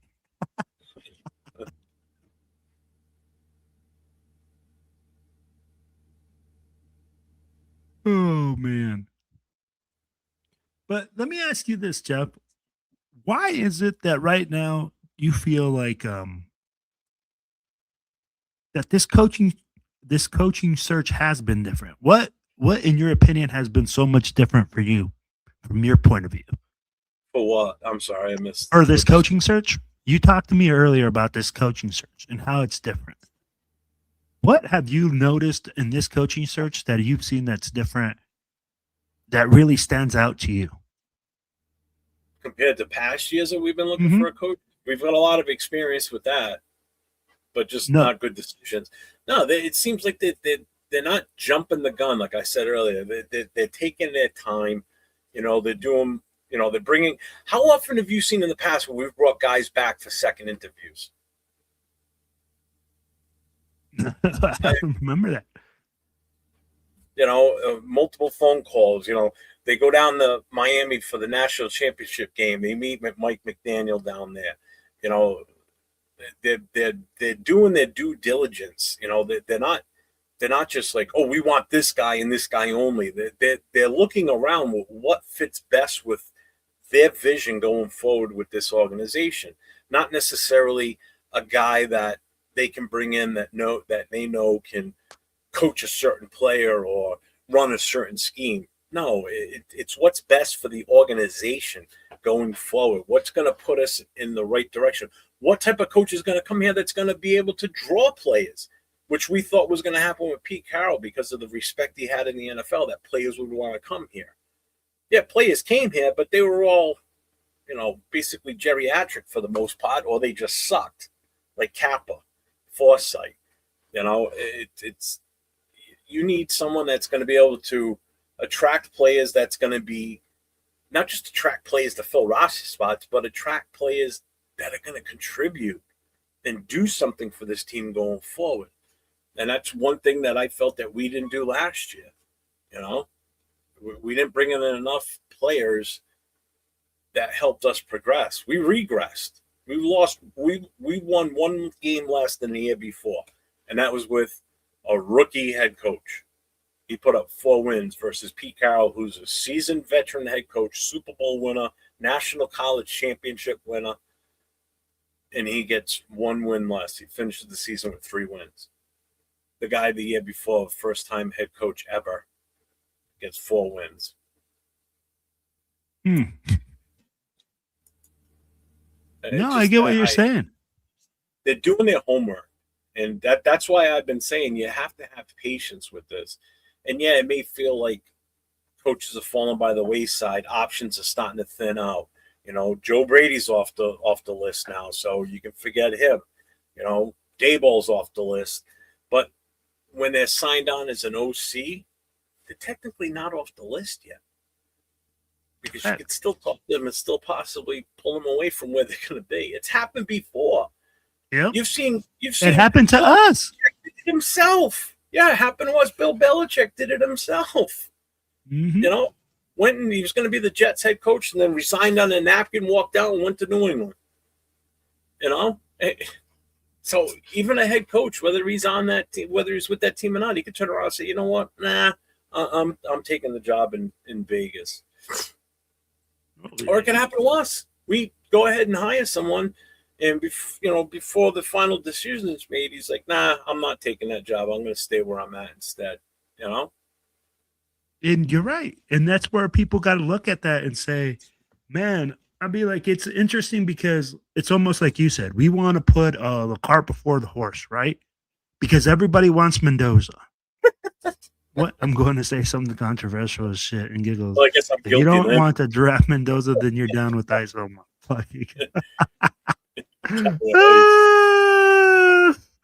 Hey. It's the Seahawks. I live in New England. Patriots. Seahawks. What? Why?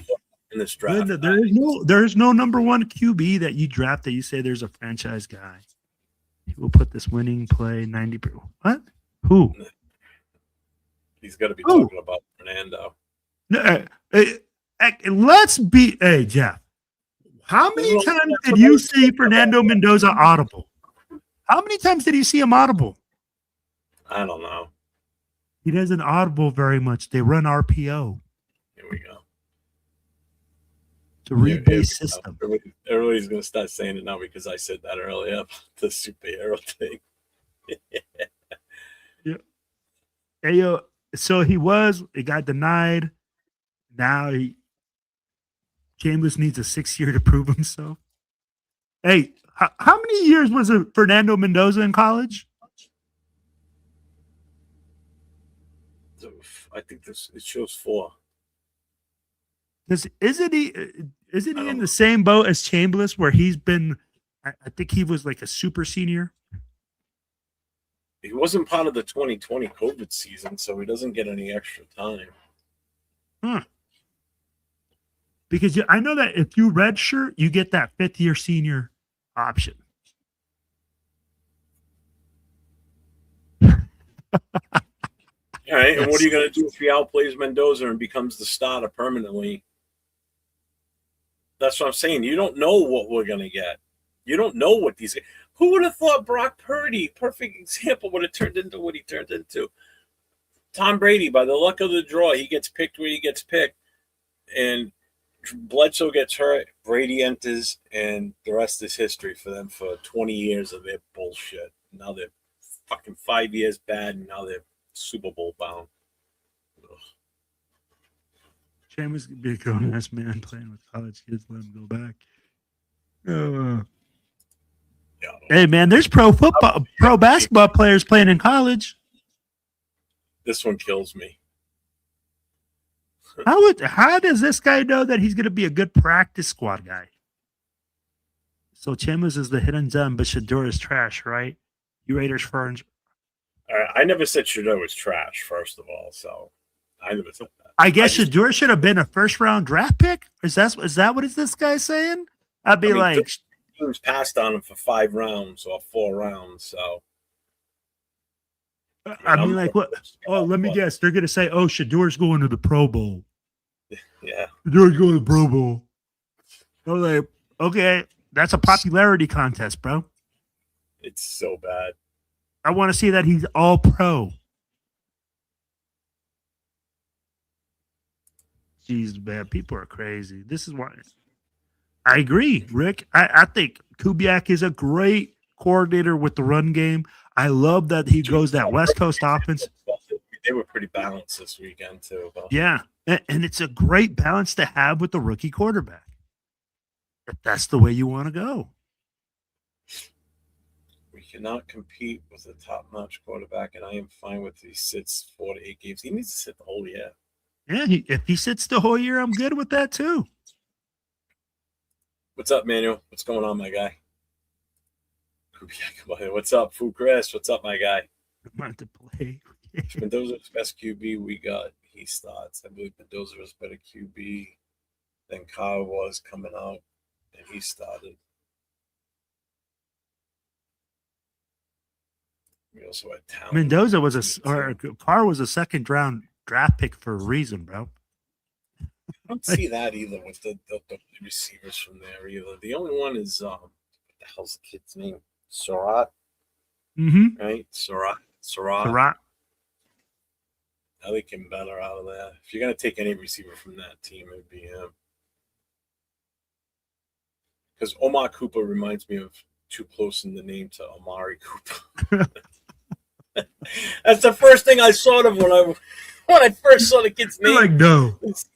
I'm like, I saw Omar Cooper out there, and I'm like, no. I'm like, fuck, man, it reminds me of Omari. No. You know what though, Jeff? You said something on one of our past shows. Hey, Amari was smart, man. He saw the writing on the wall. He lasted there a week, and he said, "Nah, I'd rather retire." Yeah, 2 days before, just before the team got on the plane to fly to New England. Like, I'm out, guys. Have a safe trip. See ya. I'm going home. Doing this. Yeah, I'm out. This is gonna be a shit show. He was the smartest player on that team with the shortest tenure. Yeah. He walked in the door like a revolving door. Walked in, saw the shit show. Nah. Bye. Having to walk right back out. I feel like Spytech and Brady have to talk to Kubiak's agent and let him know. I mean, we can come to supposedly we can come to an agreement that we're going to hire him. We're like one of the only teams that can now. Yep.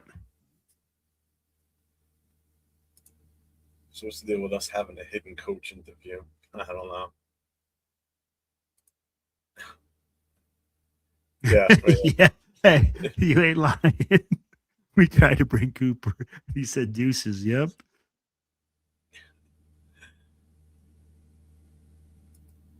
Yeah, we're here, Sue. How you doing, Sue? Welcome in. Conti's a bust. Those is 22. Yeah, see, so he's only 4 years, 3 years. Okay. Did you see that there was a bullshit thing put out just the other day about the whole Mark Cuban offering him like $36 million to stay in Indiana for 1 more year? Like, if that was only true. If that was true, do you really think Fernando Mendoza would have came out? No. I just saw that. I'm like, yeah, that's bullshit. Bro, I would have literally been like, okay, man, he's going to make more money on his $36 million in 1 year than he does almost his whole rookie. Yeah. His whole rookie year contract. Still is going to make people regret not taking him. Oh my gosh. I don't think he's that good. You Render fans trash the hell out of your door. Now you're complaining about Mendoza. Quit crying and get your damn quarterback. You Raider fans trash the hell out of your Door. I'm not complaining about Mendoza. I'm just What that's door are we all trashing? right. All right. I guess I need to set the record straight again because I've said this I don't know how many damn times. It's not that I have a problem with Mendoza. I just don't agree with him as the number one overall pick. I just don't. Now, again, and I've said this too, if we do address the offensive line in free agency, because there's no guarantee we can, but if we do, and we get the right guys in here that we know can protect and help this offensive line going forward, then by all means, go get the fucking kid. Okay?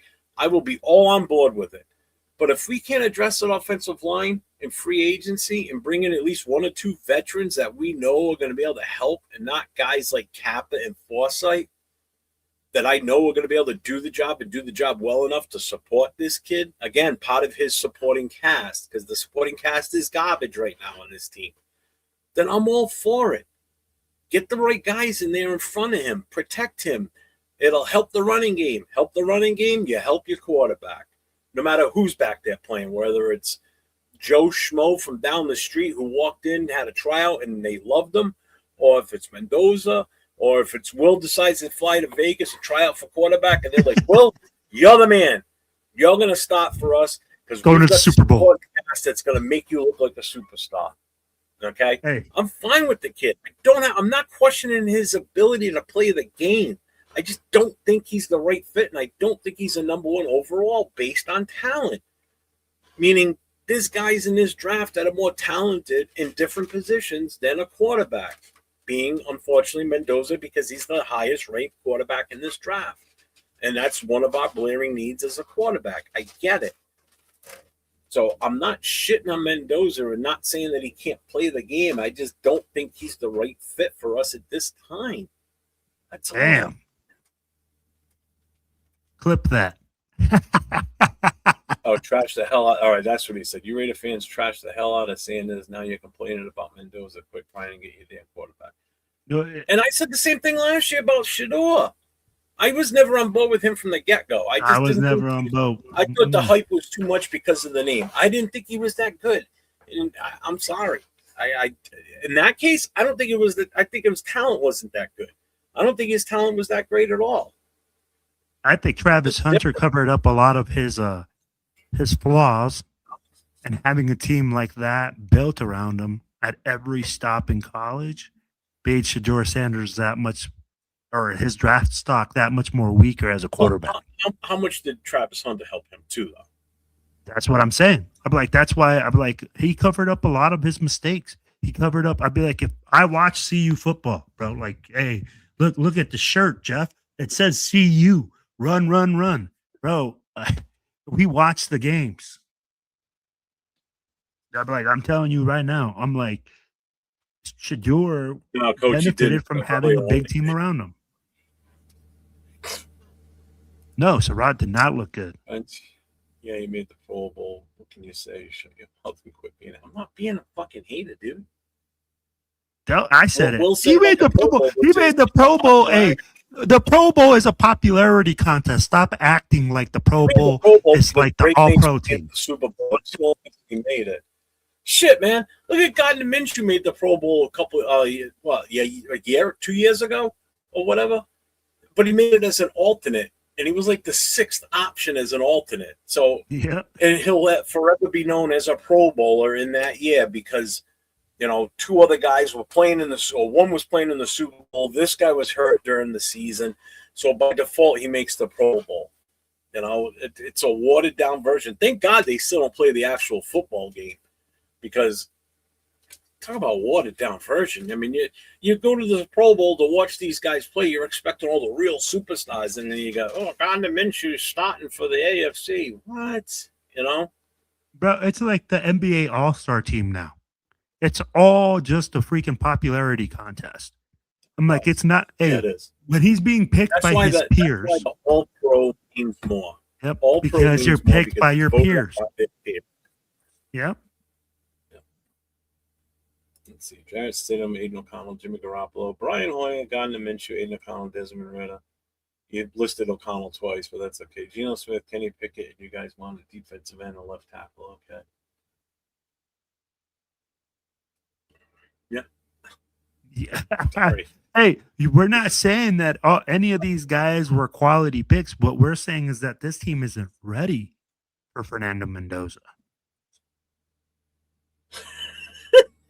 Fucking coach, I wish I had pulled an Amari my senior year of high school on my football team.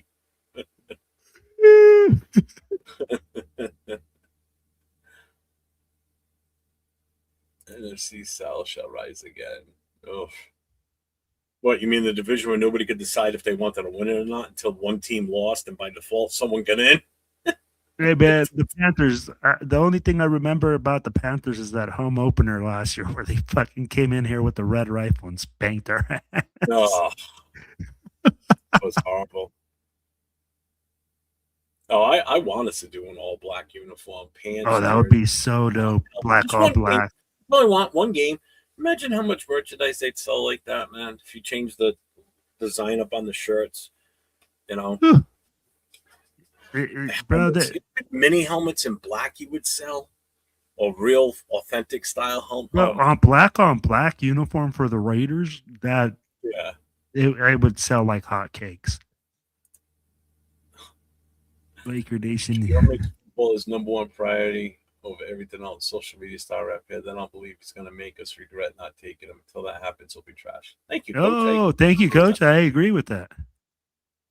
805 is sticking up for me here. Don't worry, Jeff. I can say I have a problem with Mendoza at number one. They can yell at me. They already yell at me anyway, so I don't really care. And I mean, it gets funny because we're not saying again that Mendoza is not a good player. We're saying that he's just not the right fit for the Raiders at this time. Yeah. He retired, Sue. After he left here and went to New Orleans for 2 years. Who do you think is worth passing on Mendoza for? Trading the pick away, first of all. If we were to pass upon Mendoza and we say, I will tell you like this, Bane. I would take Bane so that way we could match him up opposite side of Max Crosby. And you're going to have a 272-pound defensive end that can maul people. And he's actually, he almost reminds me more of a Khalil Mack. If you remember when Khalil Mack came out, he was built thicker than a Snicker. And I'd be like, he's kind of has the same body build. He has the same hands. And I'd be like, bro. I never heard that. I really see that. So that's good. Thicker than a Snicker? I just tell you, man. Well, all I got from Jeff, from what Jeff said, is he hates Mendoza. He's son of a bitch. Man. There are 0 generational players to trade down for this. Whoa. Bane could be that guy. Grown man. I think they're more generational than a quarterback. I'm sorry.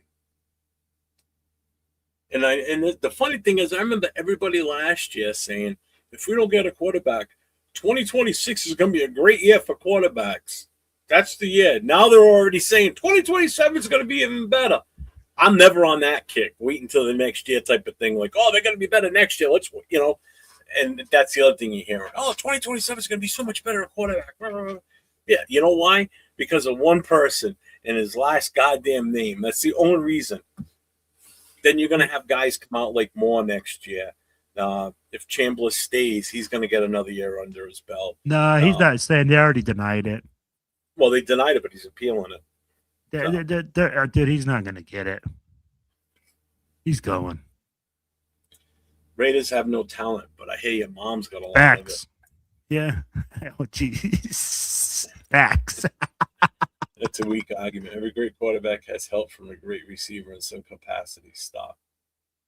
Yeah. And what great receiver do we have on our team? Exactly. I don't see anybody. Not Brock Bowers, who's a tight end, not a wide receiver.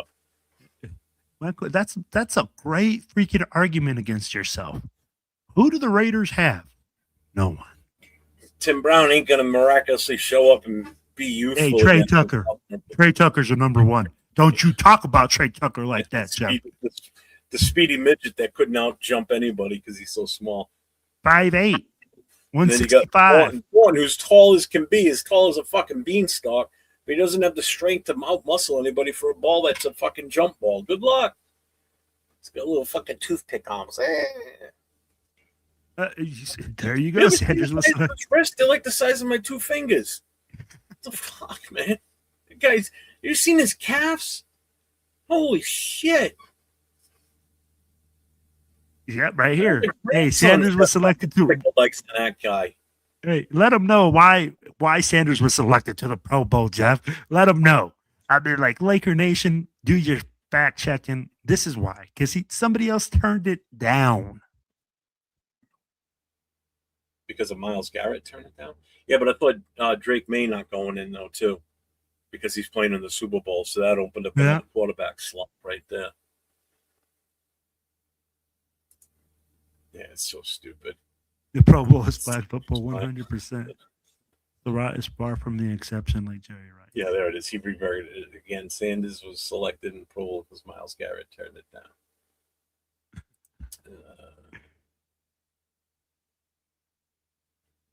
Derek Carr made the Pro Bowl as an alternate, but I don't hear anybody trashing him. What's the difference? Just I never trashed him. I never even.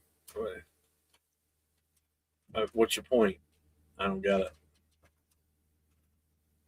Derek Carr made the Pro Bowl as an alternate, but I don't hear anybody trashing him. Derek Carr also had some playoff wins there, bud. And he had winning seasons. When did he go in as an alternate? Oh, man. Was he an alternate his after he had already left us, but he was still picked in the Pro Bowl? I don't know. I think it was the year before that. Because he was still a Raider. Well, I think it's the year he participated in that Pro Bowl as a Raider because he was still technically on our roster. Yeah, I think it was the year we got Devontae. Because I think he went that year with Devontae Adams, right? I don't remember now. I'd have to look it up. I honestly don't remember. I do know that when he was in the Pro Bowl, after we already knew we weren't bringing him back, he lit it the fuck up in the skills. Sort of like, because that was the one in Vegas. That was the Pro Bowl in Vegas. It was kind of like a, haha, fuck you. No, yeah. You're right. What's up, Lucky? Was it that one? No, he went to the Pro Bowl 4 times, bro. He went 2005, 2015 through 2017, and then 2022. So he has 4 times. He's a 4-time Pro Bowler. Yeah. And I'm still so. What's up, Robert Devine? He says Webb tomorrow. That could be. We'll see. Oh, he's the only one right now that we could outright hire. Kubiak and LaFleur too. But did we even interview LaFleur? We did, right? No, I haven't heard of anything. Like, I haven't heard of a second interview though. I think we did like virtual. Him and Shula. What do you guys like? The Raiders starting QB. Oh my God. I mean, in all honesty, I mean, look, if we go by, oh God, if you look at our roster right now at quarterback, because obviously we're not going to probably trade for a quarterback, so it's going to be somebody that's already on the roster now. And with that being said, you're looking at Geno, Pickett. Well, Pickett's a free agent. And ALC 12. Those are your 2 options right now. That's all we have. So unless we trade for somebody that's a backup that we think can come in and start, you got to go with either one of those 2 as of right now. And it's not like that's who I want. It's just being realistic. That's who's on our roster right now that's under contract for at least another year apiece. So it's not like I'm sitting there saying this is who it has to be. Realistically, that's who it's going to be right now until something else is done. So again, you have to look at everything as the roster sits right now as we're talking, because there's no guarantee the roster is going to change going forward. We have no freaking clue. You don't know what's going to change between now and then. My first question would be, instead of who do you guys want the starting QB to be, is who do you guys want as head coach? Because that's who's really going to be the guy that's going to decide that. I'm like, whoever is the head coach is going to come in here and say, hey, this is the guy that you need. This is the guy I want to coach. So instead of being like, oh, who do we see as the QB of this team? We need to say, who do we see as the head coach of this team? Well, big luck. I agree. Chewy, but you got to look at what's on the roster right now. If the season were to start right now, you'd have no choice. We have no idea, unless you've got a crystal ball and you can foresee the future that this is what's going to happen comes then. Why is everybody so negative on everything tonight? Why is nobody just I don't get it.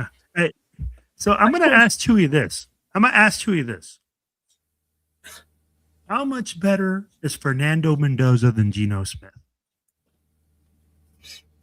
How much better is he? I'm like, is he going to come in here and all of a sudden, just because he's here, the whole culture is going to change? You're not going to like the answer they're going to give. Well, that's a bad question. That. No, I'd be like, hey, they're going to say, oh, yeah, he's far superior because he had all. This guy played in the NFL. This guy, yeah, he's had a Pro Bowl. He's had all these things that we keep talking about. But at the same time, I'm like, we got to be real with it. We don't have the coaching. I'm going to show you why you're not going to like the answer. You ready for this? So Big Luck says Bain is better than Mac was in college. Okay, That's a legit take. All right, I respect his take. Trading the pick would be incredibly stupid. Bain has short arms, and the tackles from Old Miss worked him. All right, there's another take. Here's my favorite.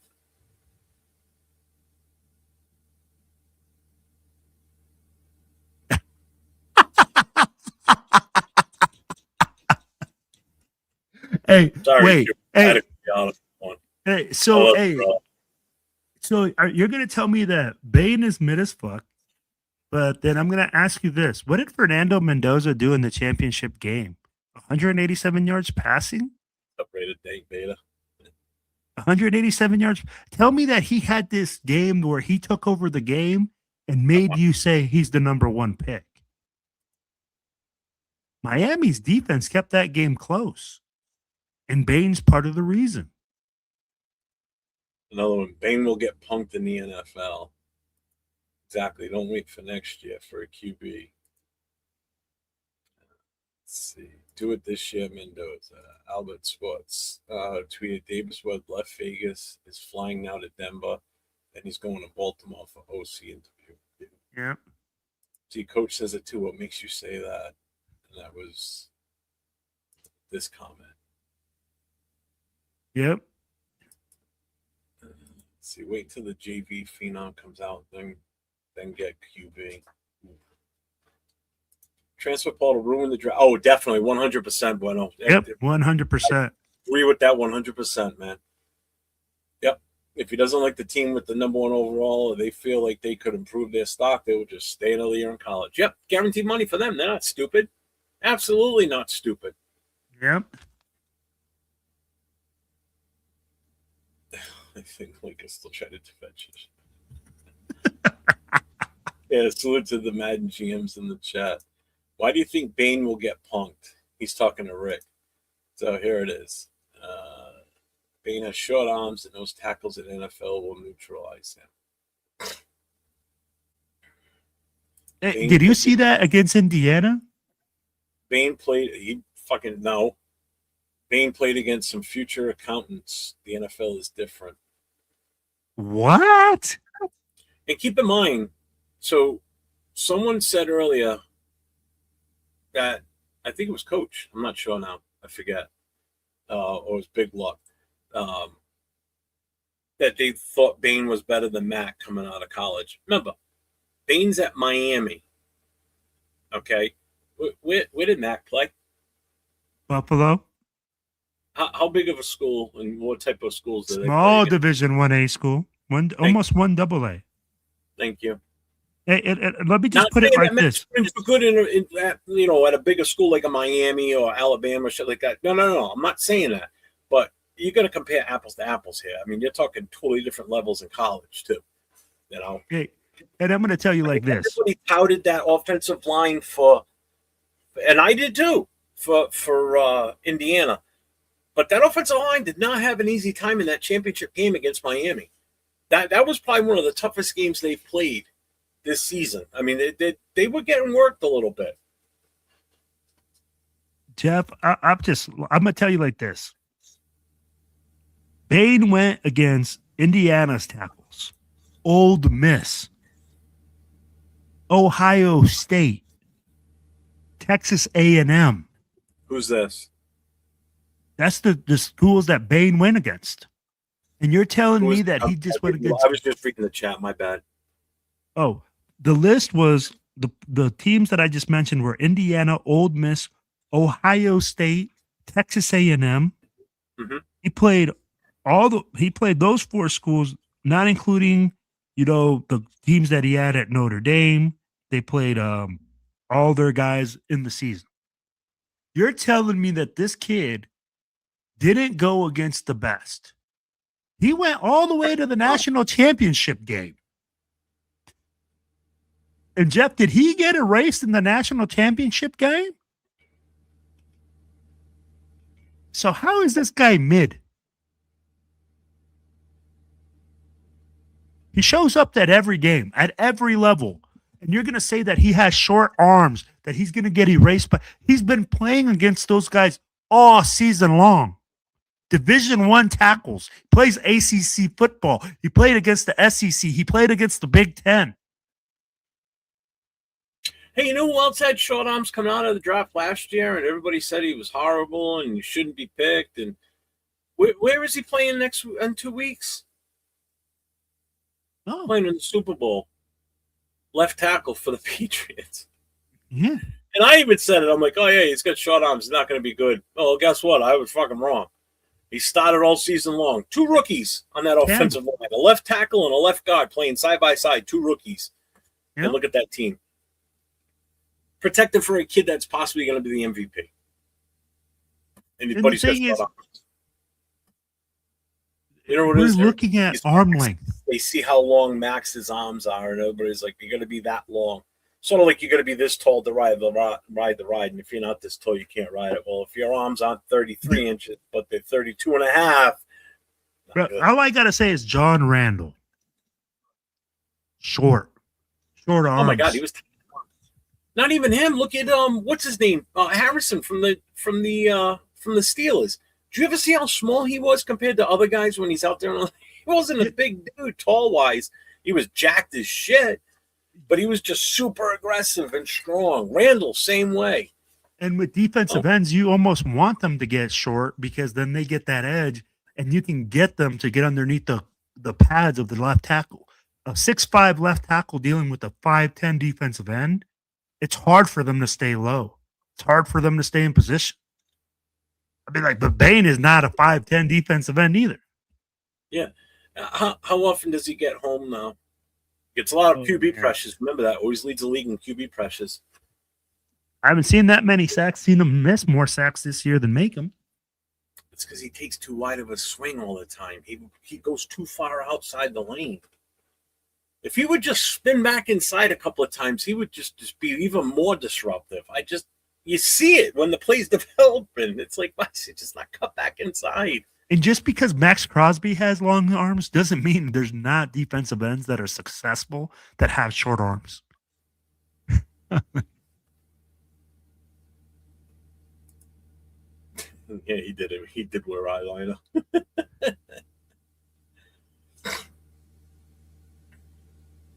Draft Mendoza and let's build it on his rookie contract. Beautiful, beautiful lady, man. Yeah, I'm not bueno. Yeah, he's delusional. Webb, Kingsbury, Glenn Schumann as head coach, OC and DC. Schumann, where's he from? Obviously, he's the DC. Yeah, I'm like, Schumann. Where's he from? I'm Pigs, gonna look where's that he up. from? You just said Glenn. Pete Carroll was the man, right? Then bringing in Geno, the bum Smith, another losing season, and some more horrible takes when it comes to the nation. Oh, here we go. Hey, I ate crow on that one. I wasn't.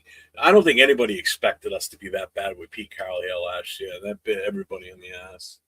Yep, I agree. So Glenn Schumann is the defensive coordinator for Georgia. Oh, he said 8 interceptions. Whatever that question was, I forgot how far back that was. I mean, I'm 10 minutes behind still in the chat. Seriously, I can't catch up no matter what I do. And you're right, too. When you had receivers. Yep. And an O-line in the run game. Yeah.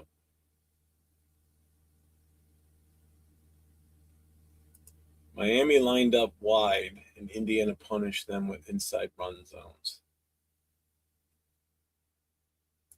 I'm sorry, I'm a Mendoza fan, but he did not win the game.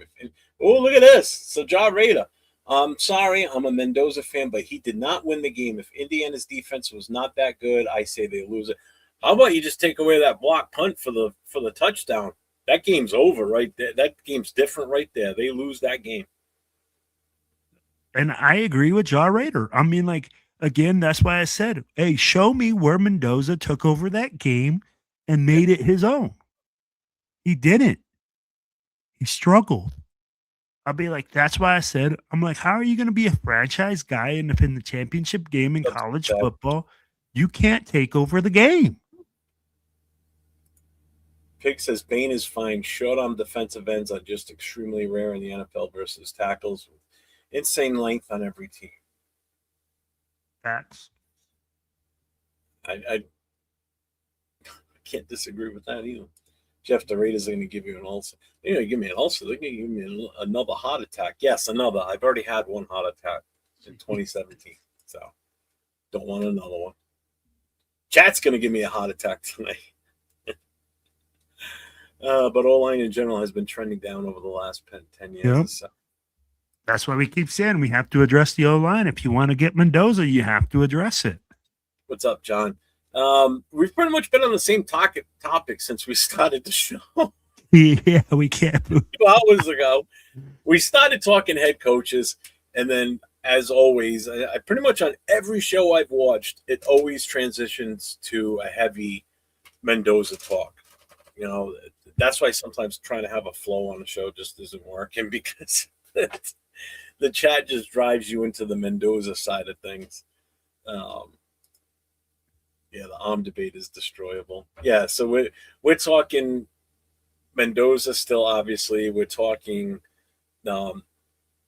who's actually valued at, if it's not Mendoza, who's actually the top pick in this draft. It's definitely not Mendoza. It's only Mendoza because the teams up front need quarterbacks, and that's us. Correct. Take us two out of that equation. It's not Mendoza until wherever one of us would be picking, whether it's pick number 8, 9, 10, 11, whatever.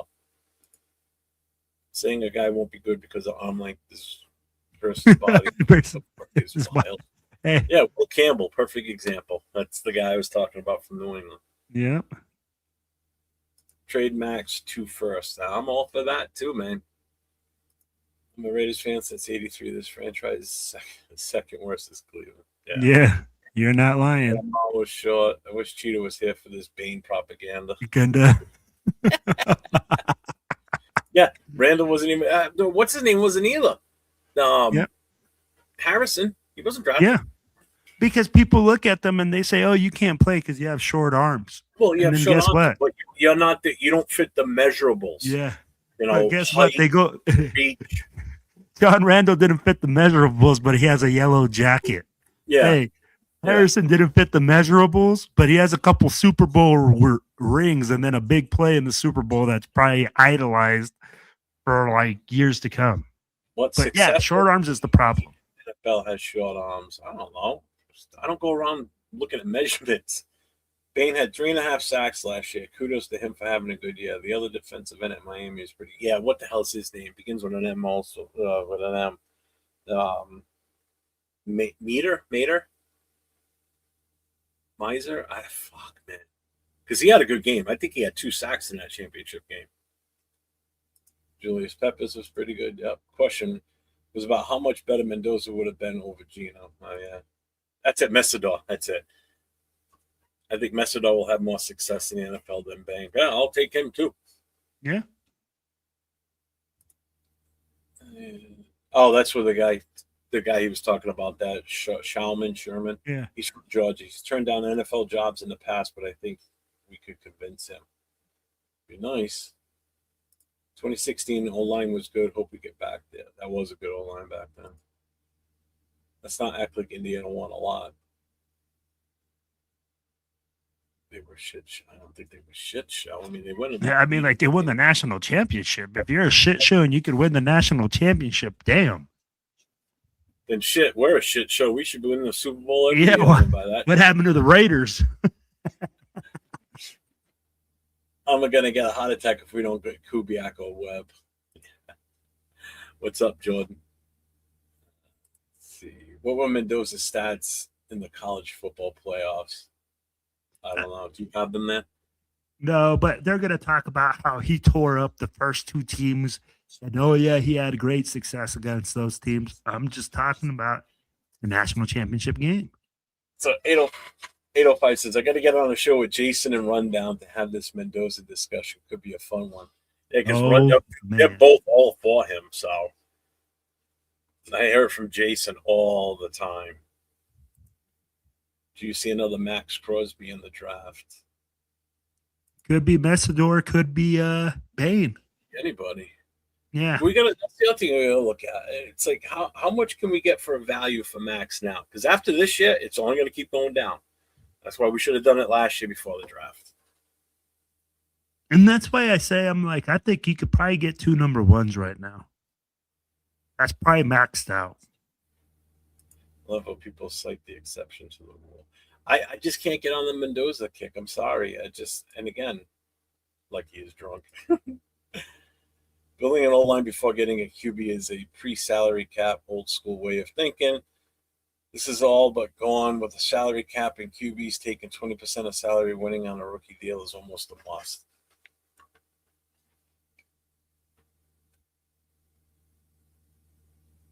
I just can't trust this team to do anything right. That's the other thing that makes me nervous. So he wants to get the offensive line after he gets the quarterback.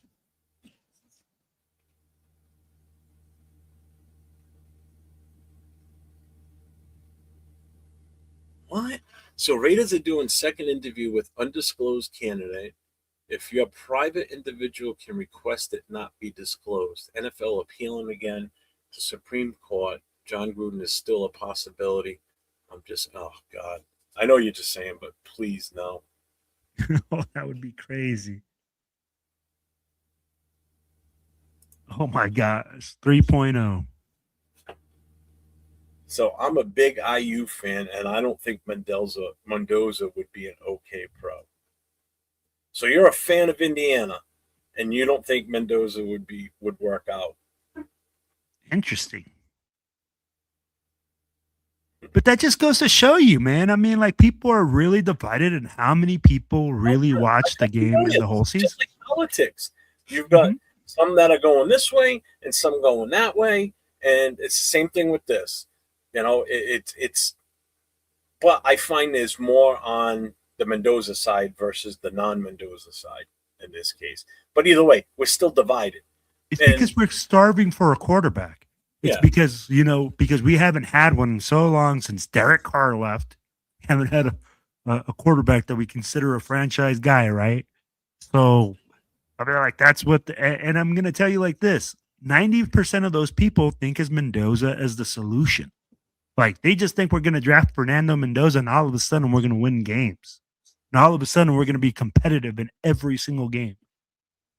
Jeff, you and I know. Takes more than one guy to make your team competitive. Well, that's how some people look at it. Like, oh, he's going to be the savior. He's not going to be the savior. There's so much. It's a team sport. It's not an individual sport. Basketball, yeah, you got to have one Michael Jordan and a couple of decent guys, and you're going to win, and you're going to win consistently. Players like that, that's different. This is 11 guys on the field, and you have to be so well coordinated. You need somebody on the other end of that ball that you're throwing it to or handing off to. Basketball, you just dribble it down the line, shoot it, and you're in. Hey, I just hit it free. Did it all by myself. You can't do it all by yourself in the NFL. You can't do it all by yourself you could in major leagues if you're just hit home runs every time you get up there. But I'm going to tell you like this, Jeff. This isn't your local high school football game where one kid you hand it off to like Derrick Henry and he's going to get 2,000 yards in one game, right? This is the NFL where every single player is the cream of the crop. I don't care. And it makes me laugh when people go like, oh, that guy's a bum. He sucks. I'm like, that guy made it to the NFL.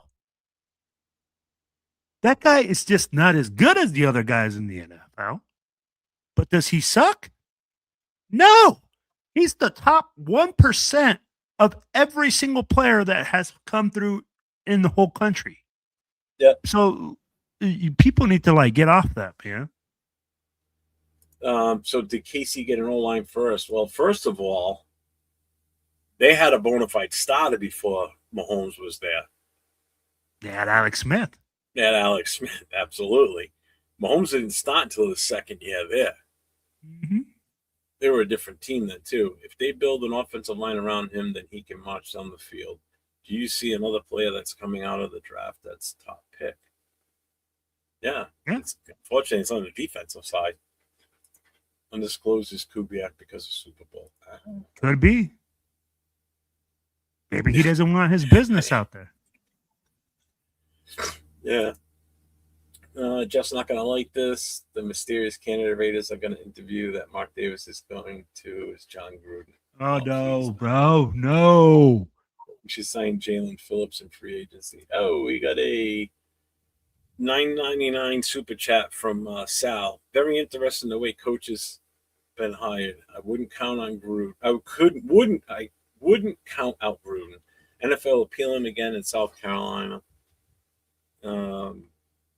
Supreme Court. Sorry. Raiders meeting with someone, second interview, and they are not with a team. They requested it to not be disclosed. Oh, hell no. Please, no. I could see that, though. I could see what they're saying. Just don't do it. I appreciate the super chat. No, that was bro. Leo's channel. I appreciate you, my guy. Thank you. Leo appreciates you. He's not here. Yes, sir. People knocked Josh Allen and Aaron Rodgers before their drafts. Yes, they did.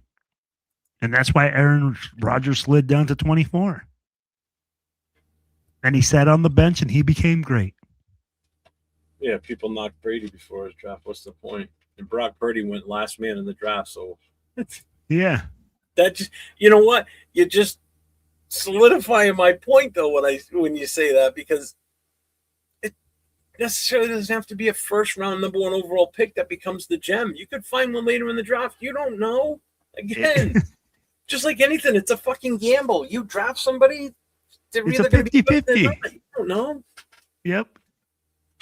No thinking we will win every game if we draft. No, I don't think so. Well, you better get used to it, John, because right now that's what we got. Until something that, again, as of right now, as we sit here talking to you, looking at you right now on the camera, that's who our players are on the quarterback room. It's Geno Smith and AOC 12. Yep. No other options at this time. That's it. People were knocking Drake May before his draft. I didn't say shit about Drake because I don't even fucking know about him. They're saying because he played in Duke and like the competition he played against. People were finding warts on Drake. Okay. I've been watching Raiders ball since the 70s. I'm beyond starving for a kid. Hey, I got you, Roy. I got you. I'm born in 1970. I became a fan in 75. So trust me, I feel your pain, man. These fans need to let go of John Gruden. So what? He got us in the right spot. We still lost that year. We haven't had a winning season since 02. We've had 2. We had 2021 or 2020. Yeah, we had 2 winning seasons since then. Not that that's a good thing either. Trust me, I know. It still sucks. It's like, correct me. Yeah, my bad. In 20 years, 2 good seasons. Sal with a $4.99 super chat again on Leo's channel. Appreciate you, Jeff. You heard me last week. Think people on this narrative. You win Heisman and Natty, you have to take him. Mendoza is not the savior or answer. And it's 100%. True because they're looking at the shiny trophy. They're looking at Mendoza as that trophy. They got him on this pedestal. And again, it's no fault of their own, to be honest with you. It's because we've been so needy for a quarterback, and then finally we get the number 1 pick, and unfortunately, it's not a great quarterback draft. It's one option with the number 1 pick. And it's just the rate away that this happens, that we get the number 1 pick. There's not even options. We're not even talking about what are the quarterback option at number 1. Like last year, there was 2 options. Obviously, everybody was talking about Shador and Cam Ward. So there was always those 2 options, and then unfortunately Sanders fell out till the 5th round. Years before, look at that's it. Look at the Brock Bowers rookie season, that draft. There were a bunch of quarterbacks in that. If we would have had the first pick in that one, we'd be sitting pretty because we would have had either Jaden Daniels or Caleb Williams, and then if those 2 didn't fall, go our way, but again, we would have had the number 1. So there's no debate as to who's the number 1 quarterback. There's it. It's him. He's the only one. We can't even have options. There's nothing to compare him against at number 1. If you're going to take him over number 1 overall, the next closest right now is what? Simpson? Yeah. And Simpson ain't even close. I'll be like, we can all agree on that. If everything would have gone the way it should have, which more coming out, then you could possibly say you can compare the 2 because you could take him number 1 or you could take Mendoza, but people would still sway towards Mendoza because won the national championship, defeated Heisman Trophy winner. Heisman Trophy winner. He'd have more in his side on those accolades. I get that. I still don't think he should have won the Heisman, but that's okay. You know what? I love this comment, man. He's saying it. Hey, he's not the savior. But can he be part of the solution? Absolutely. And we've said it. The team just isn't ready for a guy. And he's not this guy that's a game changer. I mean, like, tell me that you see this guy coming in and making this team an absolute winner from day 1. He's not that type. He needs people around him to be successful. You're going to trade Bowers? Oh, jeez. Let's not.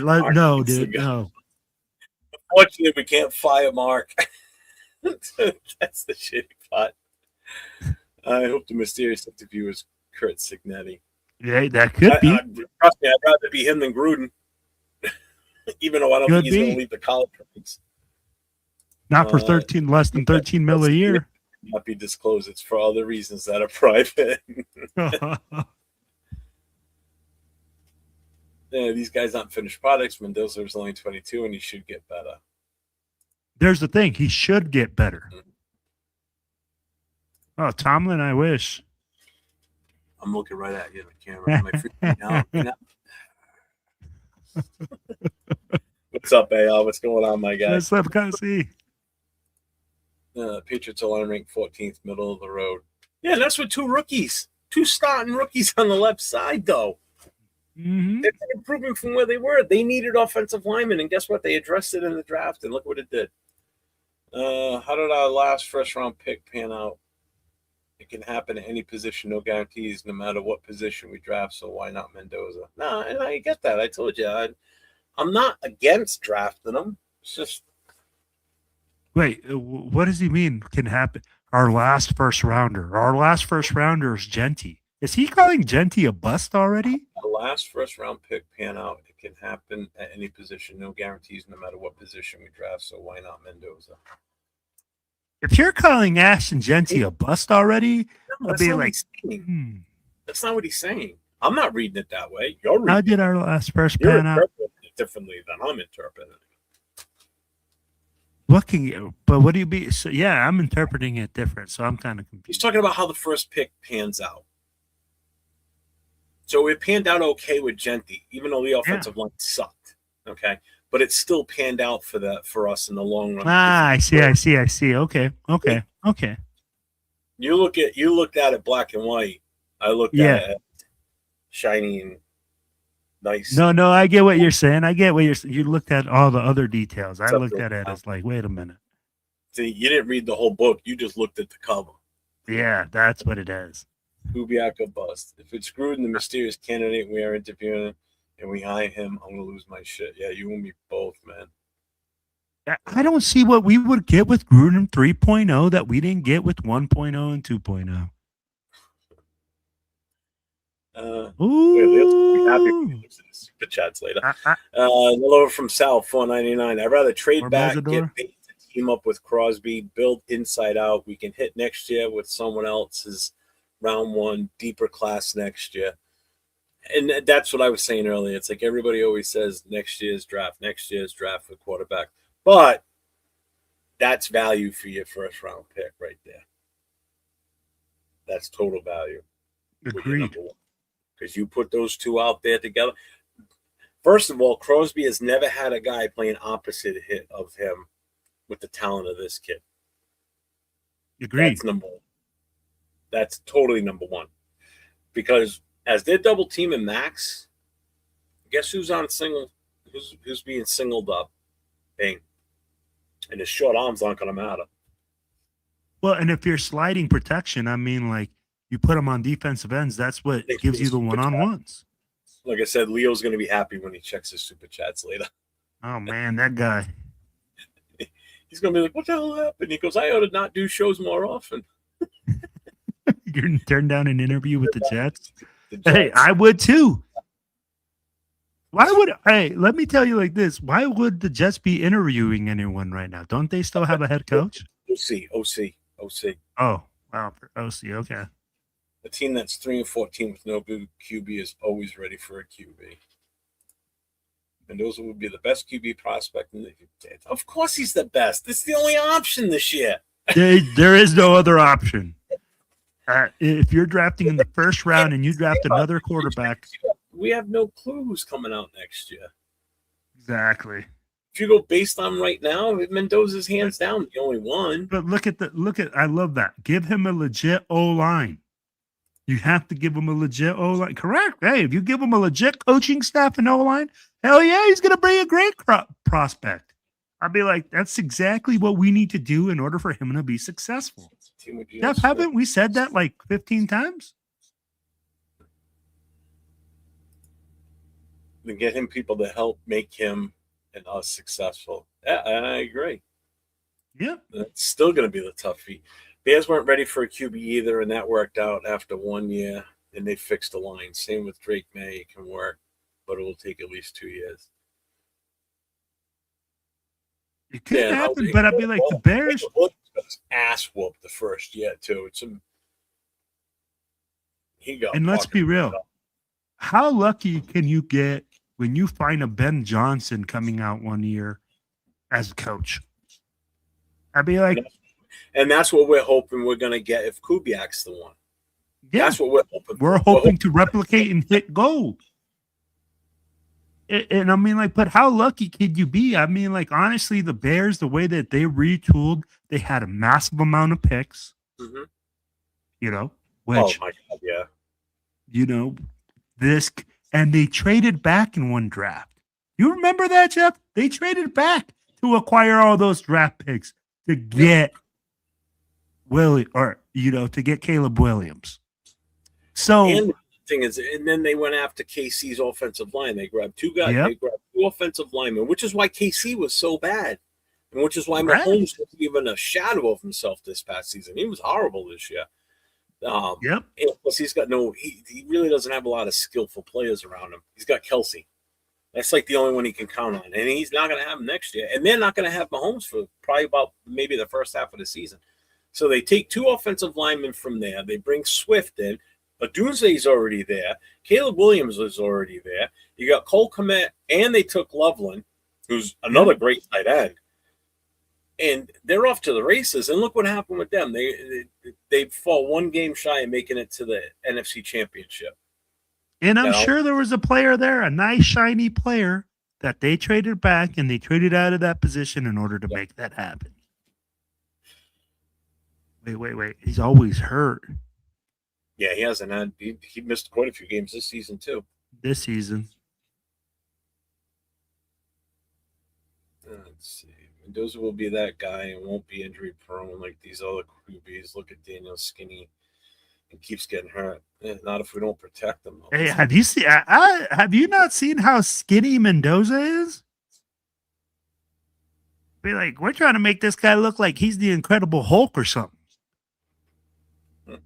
Kid's long and wiry too. Say we should.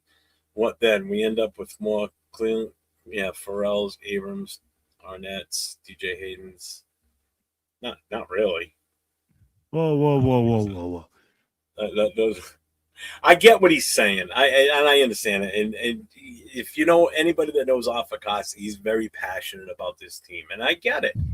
You know, he's tired of seeing us stuck in this rut of just suckage after suckage after suckage every year. We're just horrible, and we've always got these picks. Like pretty much every name he's named down there have all been just complete wastes. Every single one. And I get it. And he left out one too, Leatherwood. Yeah. Which is another big swing and miss we had. Yeah, I get what he's saying. And that's what we want to hopefully avoid too, you know? No, I agree. I mean, like, nobody wants to miss. I didn't wake up and choose violence. I can't. That's not cock blocking or whatever. It's a move. It's a strategy move. What's up, Pete?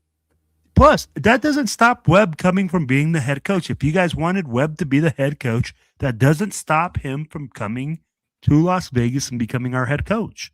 Mm-hmm. Yeah. Bane does have short arms. He's the one that said it. He's the one that was... He's using that as like a joke because that's what was said earlier. He's bringing that back up, which is funny. I love it. First round NFL quarterback draft picks have a success rate of roughly 40 to 50%, with studies often indicating a miss rate higher than 50 over the last 2 decades. Facts. First round left tackles are among the safest high-end draft picks, with approximately 59%, 38 of 64 first-round tackles earning a second contract with their drafting team over a 20-year span. No.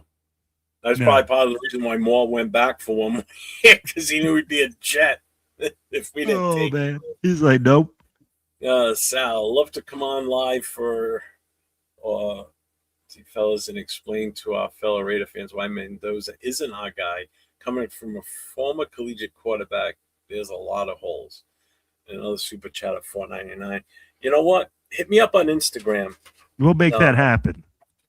It's under the same name, 401_Raider_Jeff. Hit me up on Instagram. Send me a PM. If you don't have that, I have Twitter. It's the same name. If you're on Facebook, my last name's LaFontaine, just like it sounds. I don't care if people know my last name. I could give a shit. It's on my fucking shirt. You see it all. There you go. So what's the difference? But appreciate you, my guy, with another $4.99 super chat.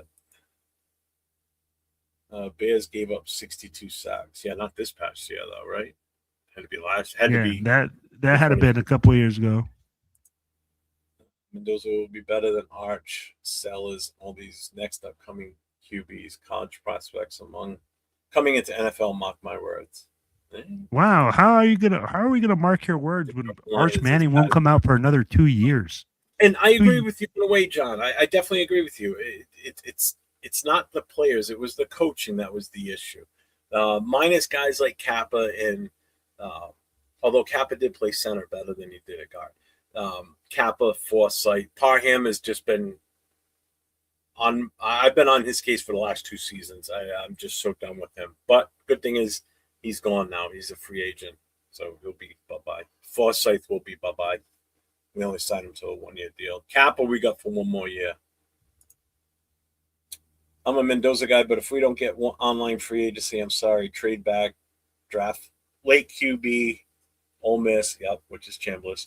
Because Kubiak would tell Brady Spytek, none of these QBs is my guy. Never know. Yeah, and he could. Good. Drake May, Bo Nix, Caleb Williams, Jaden Dales, Joe Burrow, all drafted and need an O-line badly. Yeah, and look at Joe Burrow. He's about to retire because he's so unhappy. I'm like, let's just be real. And all these other guys, they're still young. 2 years in. And the thing with Drake May, though, too, is this is to defend him, and I hate doing it, but he had a shitty first-year head coach, Jared Mayo, and he was horrible. As soon as Vrabel showed up, the first thing he did was address the offensive line, and he did it in the draft. And they were a completely different team. Except for week 1, because they lost to us. Pets. Mendoza's 225. That's big for a QB, to be honest. Well, he's 6'5". Yeah. And Mendoza will put another 10 pounds to Jaden Daniels. Can't put no weight. He has a skinny frame. Yeah, why do we keep comparing Jaden Daniels? Yeah, and I mean, like, we don't want to compare guys when they come out, but we want to compare guys. I'm done with that shit. Yeah. We're all resorts of trade downs. Yep. The GOAT. He's the true definition of what GOAT used to be. Okay. Before it was the greatest of all times. GOAT used to mean something completely different back in the day. What did he used to mean? Used to mean you were the worst. You were the scapegoat. You were the worst player. You were horrible. When you were called the GOAT, it wasn't a good thing back then. Because one of those kids changed it up, Jeff. One of those kids was like, well, I'm the GOAT, greatest of all time. Yeah, because they were like, oh, look at the anagram this sentence. Oh, yeah, greatest of all time. Ah, yeah. Michael Jordan's the GOAT. Ari is another, but we didn't trade down for him. Yeah, true, we didn't. It was just a bad pick. Oh, man, that was a terrible pick. Look at the mock trade. These picks hadn't panned out either. Absolutely. That's why I have not. Did I show it? I've done, I think, one. I think I showed one mock draft that I did. I'm not doing any mock drafts. Like last year, this time, we were doing mock drafts like fucking crazy. I'm not doing it this year. I don't even know who our coach is. How am I going to do a mock draft without even having an name? Thing too, you know? Like, oh, yeah. We're just going to draft Mendoza regardless of whoever's coming out. I mean, like, it should be. We could bring him back. I mean, if you want, I mean, we can reach out to his fan club. I'm sure he's got one hell of a fan club. Oh, that's just basically, yeah. I'll take Rich Gannon's endorsement. Thank you. Let me see. Am I finally caught up with this? Good God. Wants to be upset with you two. Don't want Mendoza. When we've waited as a nation for years for a first round, potentially franchise QB since DC, but the other half knows you're not being biased. Or, there's more. Or you may just see something the majority don't see. I don't think it's the fact that I'm seeing something the majority doesn't see. I just want more value for my number 1 pick. That's all. That's all I'm asking. Is just consider it. That's all. You see, and for me, I'm looking at it as we're not ready for a guy like that. I'll be like, I want to be able to say like, oh yeah, we're a great landing spot for Mendoza. But Jeff, we both talked about it. This is not a good landing spot for him right now. We don't have the weapons. We don't have the offensive line. We don't have guys in place in order for him to be successful. So we're not saying don't draft Mendoza because he's not a good player. We're saying if we're not ready for Mendoza, don't do it because you're just going to bring him in and then he's going to be added to that list. Here's my other take on this, and thank you, Sal. I'll check it when we're done here. I appreciate that, and thank you for the $1.99 super chat. Man, Leo's really gonna love you tonight. Um, eh, Here's the other reason, okay? Because how do I want to word this so I don't sound? Hmm.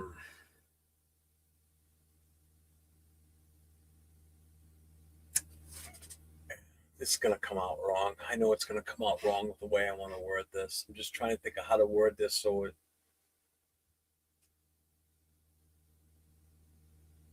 I, you know what? I, I just can't think of how I want to word this. There's something I specifically wanted to say about this whole thing.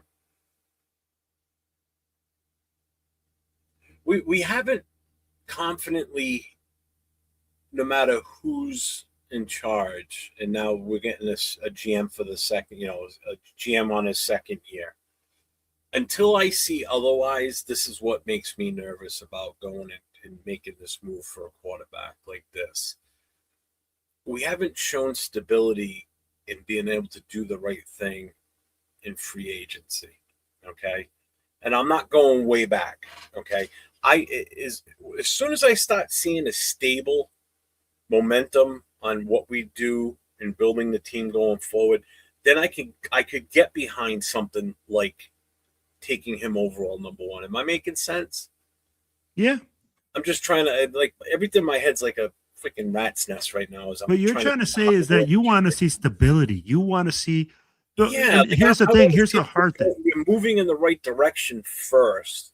Yeah. This is all going to take baby steps, and this is why going right after that quarterback is that's not taking a baby step. That's taking a big leap forward because you're putting the cart before the horse at this point because you're going to get that quarterback when we can't even protect who we have now at quarterback, let alone and people are saying like, oh, he'll stop right away, or he's NFL ready.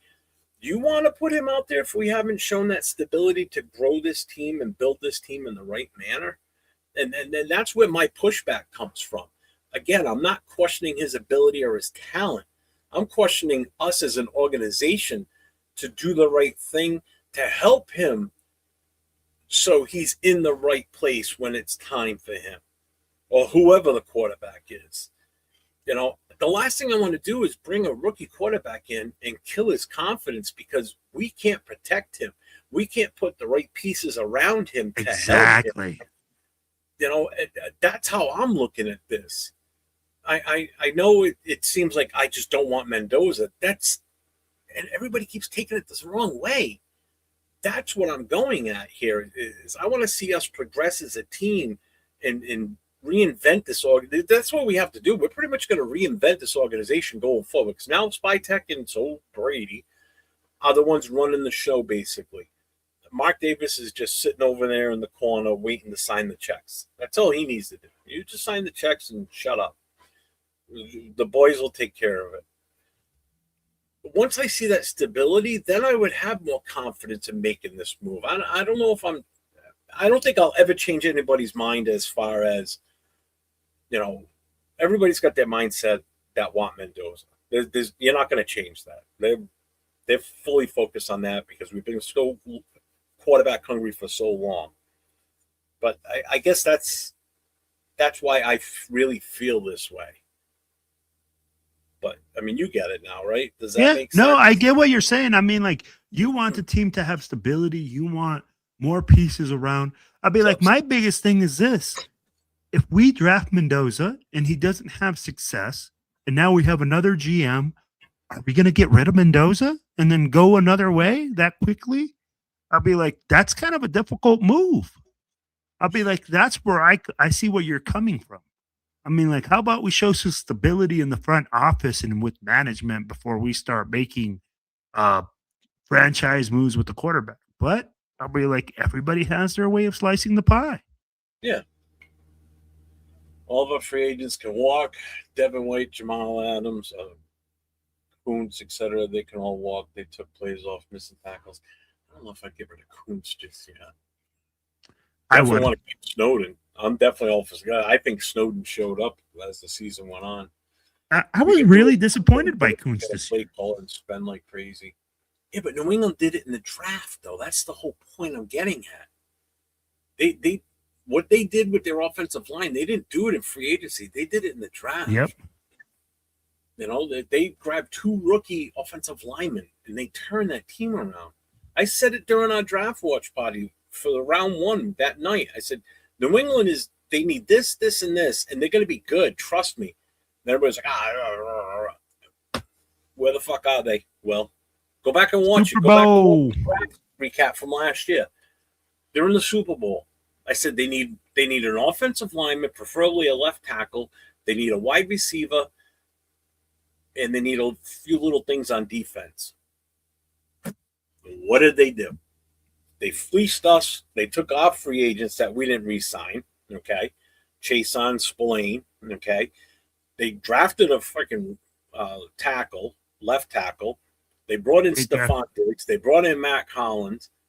What did they do? They drafted a rookie running back that, well, one, I really wanted us to grab because we didn't have to do that in the first round. We could have done it in the second round. And where are they? They're in the Super Bowl. Everything that they did, I wanted to do, basically, is what ended up happening.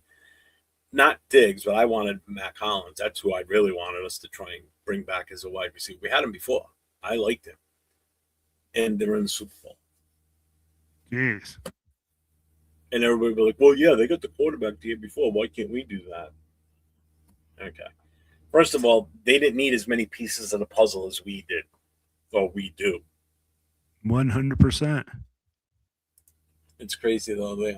High schoolers who have a faster twitch to get off the ball than Tyree. You ain't lying, Coach. That's true. Hey, guys, it's getting a little speculating until we get our coach. Exactly. Thank you. Yes. In free agency, until I see those choices, I'm going to refrain from saying anything. I want what's best to win championships. And that's what I keep trying to say. It's like all this talk is for nothing, and everybody gets all worked up over it until we get a head coach and they pick an OC, DC, and we know what direction we're going in. And priority number 1 is head coach. Boom. That's it. 100%. Talking about right now.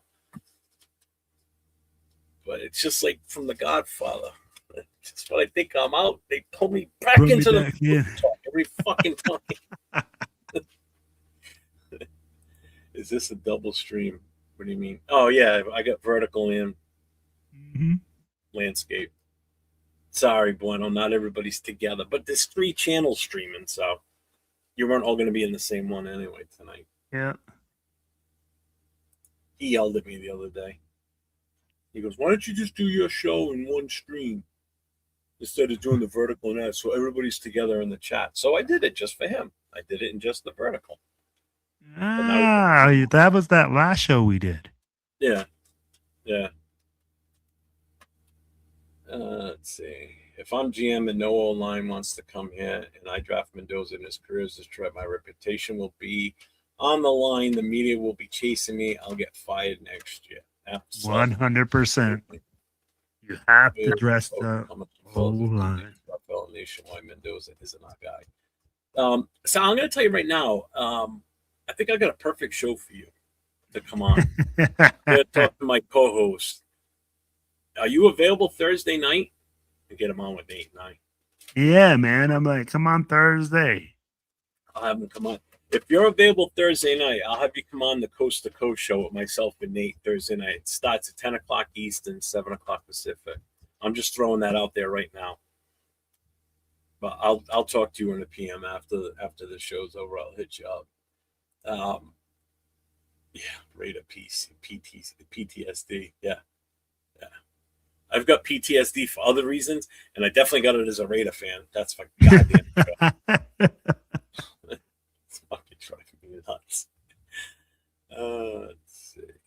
Truth of the matter is the nation has been waiting for a franchise QB as part of the nation. The other half on Latino fans, especially Chicanos and Mendoza, gives love. You will keep that right there. That statement is 100%. been thinking that, but if I say it, it could come out the wrong way. No, hey, I'm about as white as they get, even though I'm half Portuguese, so I've got a little, which is why you know what? Fernando Mendoza is like the AP, right? We hired AP because he was like a Raider, and he had that swagger. Right now, everybody goes like Fernando Mendoza. Oh, bro, he's brown. I was like, no, really? Really? Oh, he speaks Spanish. I'm like, does that make him a better quarterback? Does that make him read defenses better? I'm like, I don't give a damn if he speaks Spanish, English, Portuguese, whatever. I'm like, I just need him to throw touchdowns.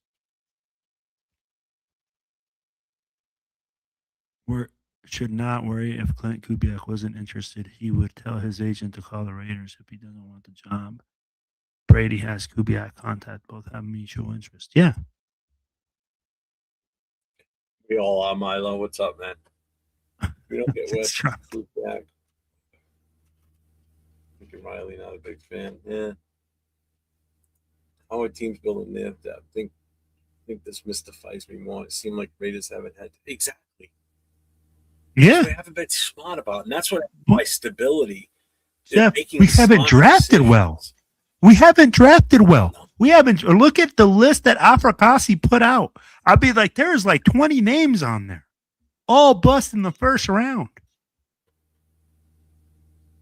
Yeah, and I agree, Coach, and you're absolutely right. Every team that does well just magically has depth somehow. Meanwhile, Raiders got to build a whole damn team instead of just select a few positions. It's sad. It's sick. It just I asked the same thing, man. Another super chat from Sal 499. He goes, "I'll wait to go live to explain Mendoza is a." Yes, I agree. He doesn't read defenses or change protection. What did I say? What did I say? IBS, we are on the same page. You didn't see him make any changes. He's straight RPO. He reads the defensive end and then reads one overhang and then makes the decision off those two things. Maximum. When you run RPO, you do not read the whole field. It's not meant to be that way. Yeah. Let's see. 805's got something. What do you say? I'll question Mendoza's ability and talent at the NFL level. He wasn't even the main piece for the Indiana offense. They won majority of games through the ground game and RPO. Correct. Much yes. And I've heard you say that before too, 805. No, 805 is correct. I recognize you saying that running back, dude. That running back from IU is a straight dog. Kid is a man eater. He pounds the rock. He's physical. He was the difference maker in that game. I agree 150% with 805. Comes down to the GM coach, and the Raiders have 3. Yeah. There's no stability. So how are we going to bring this kid into this type of world and say, oh, yeah, we're going to bring you stability when we don't have any stability in the front office? We don't know who our head coach is. We don't know any of these things. But guess what, Fernando? You're going to come here and you're going to be the solution. Yeah. Wait, what day I want to hear this? Oh, you mean like to have him on the show? It'll be Thursday night if I can coordinate with him. I think Jeff just opened up to everything and not stuck on the main narrative going around at this point in time. I know. I try. Trust me. We started talking head coaches, like I said, and then you just get sucked right. Because that's usually the first couple of questions right away, especially on the show that I'm on, because everybody knows I'm not in favor of taking the quarterback. And it's not even Mendoza. It would be any quarterback out there. It would be any quarterback at this point. I'm sorry. There isn't a game changer out there to that level right now. But it's not even that, though. If it was more coming out and he was just ridiculously good, better than what Mendoza is, I would still not be all on board with it because we just have so much that we need to do. I get you. But I just don't want to keep beating the dead. That's what I feel like. I feel like I'm just beating a dead horse. And he's Cuban. He has Mexican relatives and shouts them out in interviews, particularly his Mexican-American uncle. I just want to know about his aunt. That's all I care about. Cuban, yeah. Let's see. Philip Rivers is more Mexican than Mendoza. Oh my god. Yeah. He would answer all his presser questions in Spanish just to fuck with Grandpa Hondo. Oh my god.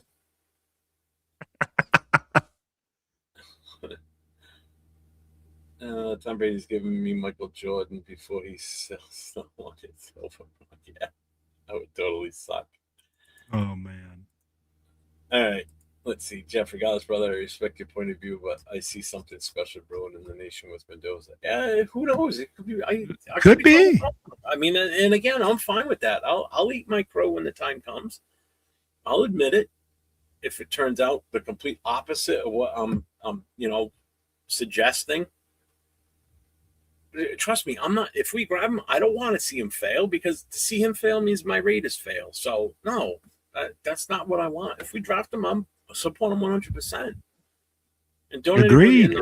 And I'm not wearing anybody's. I'm not wearing Mendoza jerseys and anything like that. First of all, I don't buy new players' jerseys.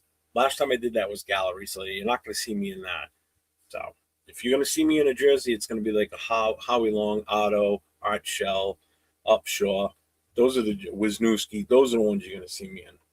I don't buy new jerseys. Fuck that. It's a waste of money, because then they're gone in 5 years or 4 years, or in jail, and like all the people that have Henry Ruggs jerseys. Wait. This right here. It says Mendoza's the best pre-play reading, pass pro adjusting QB since Luck.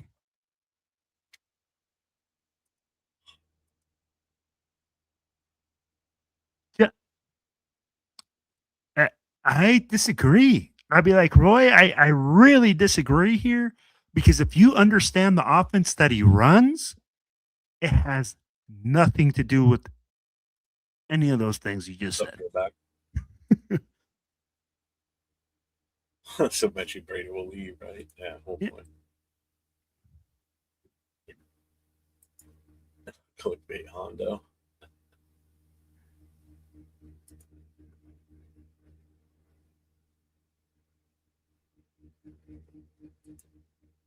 He seems fat. I don't know. Don't worry about the horse just a little bit. Yeah. Well, if we had an offensive line, we could push the wagon. Mm-hmm. Oh, Hall of Fame rated jerseys. So, yeah, exactly. Hey, besides that, you're not going to see a guy my size wearing a running back jersey, unless it's Bo Jackson. That would probably be the only one. A running back jersey, wide receiver, quarterback. You're not going to see me wearing jerseys of guys that have smaller frames than me. I got to wear the heaviest. Hey, they want you to wear that DP number. Christensen. Brock Bowers would probably be the only one I would get, but man, I would have to really hold off on that one for a while yet. Still. Get you a Mike Haynes jersey. Get you a nice DB number, 22. It looks so wrong. Royce says he stands on this 100%. Another $9.99 super chat from Sal. I'll give the nation one more little insight on my points. Miami, PSU, Iowa, Illinois, Maryland, Oregon. First matchup all have two things in common. All got a pass rush and disguised in multi-defenses and struggled. Yep.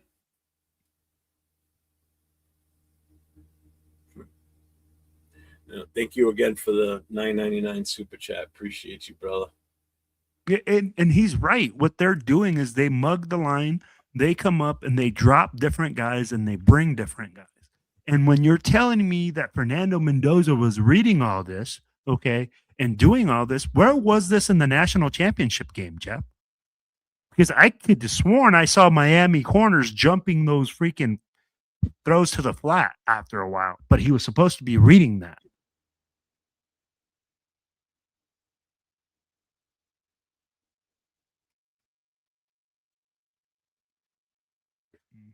Yeah, trust me, I wasn't happy with that when he was the coach.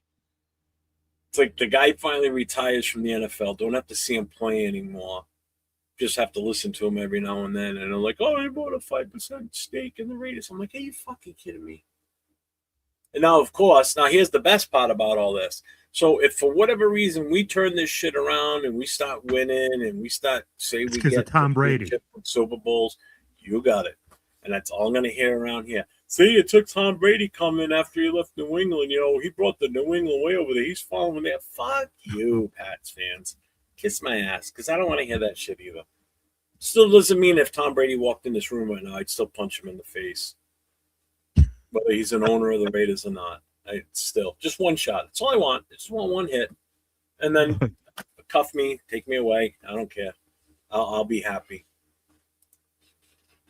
No, I would not wear Alex Leatherwood. All right, so that's the end of the chat. All right, Nightbot's the last one. All right, I'm ready to call it. We've been on for 3 hours. Yeah. Hey, but hey guys, so do you have the flyers for Cheeto's event? For his Easter event? And do you have the flyer for the barbecue in May? You mean this one?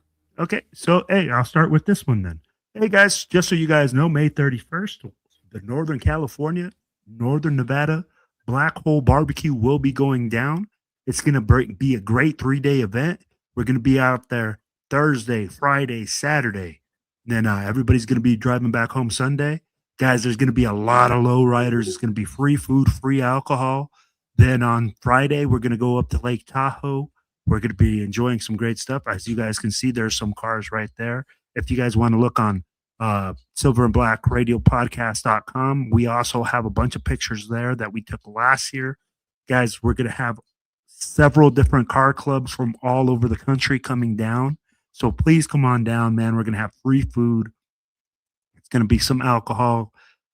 We got some hotel reservations right here, guys. If you guys look at it, it's going to tell you where to stay. It's going to have some discounts for you.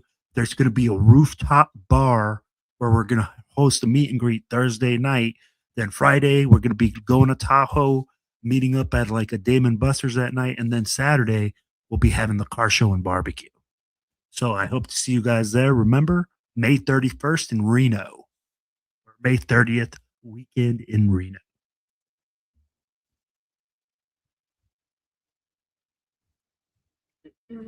And then let's see. Do we have the one for Cheeto for his Easter event, Jeff?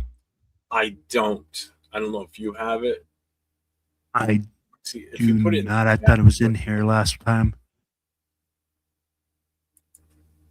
I don't have it. I thought I did. I don't. Unfortunately. All right. It's not in the. It's not in StreamYard. I don't have it in there. All right.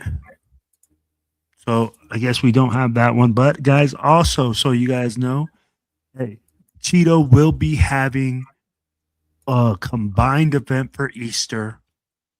Make sure that you guys check them out. I'm sure we'll start posting it to our page and start posting it all over the place. Make sure you go out there and support our brother. He's going to be doing it with Mike from Raiders Against the World and several of their booster clubs in that area. This will be in the Inland Empire area for California. Yeah, tomorrow night, I'll be back on with Leo tomorrow night, so he will. Oops, what's this one? Oh, that's the performers for the barbecue.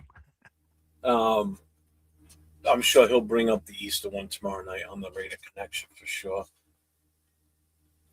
There's a couple more chats that came through here. Let's see, Brady is from the Bay. He grew up a Raiders fan, and I'm mainly Raiders, but can't claim it because he's the face. Of course, he is. They got a fucking statue for him outside the stadium. Yeah, we should have all got together that day after we beat them and ripped it down. Should have treated that thing like Saddam Hussein's statue in Iraq. Jesus. Grab some ropes and started tearing it down. Just rip it down. Yeah. Fucking Will. I mean, no, Will. Nate got a picture of himself in front of that thing. It's like, are you serious? Trust me, I want a QB just as bad as the next fan, but I don't work off desperation and emotion. People hated me last year when I had a 3rd round grade on Shador. I can do another off season of hate. Oh man. Going. If Brady was a Plantis peanut, Jeff would make sure he is assaulted. You got it. Let's see. No, he's asking 805's number. Ooh. Trade back with the Jets and get 3 first rounds. I agree. I hope happens. See, I'm right on board with you, 805. I'm with 805 right there. I want that second round or the second pick. I want the 18th pick, and I want their first next year. Yeah, they got fucking 3 of them. Yep, I want all 3 of them. First round the next year. Yep. I want their first round. I don't want the Colts or the Cowboys. That's what I want. That's what I want. You know what's going to be a trash pick? It's going to be a good one. Yep. They're going to be trash. He grew up a 49er fan. No, that makes him even worse. I know the Raider Nation will be on my side if I punch them in the face.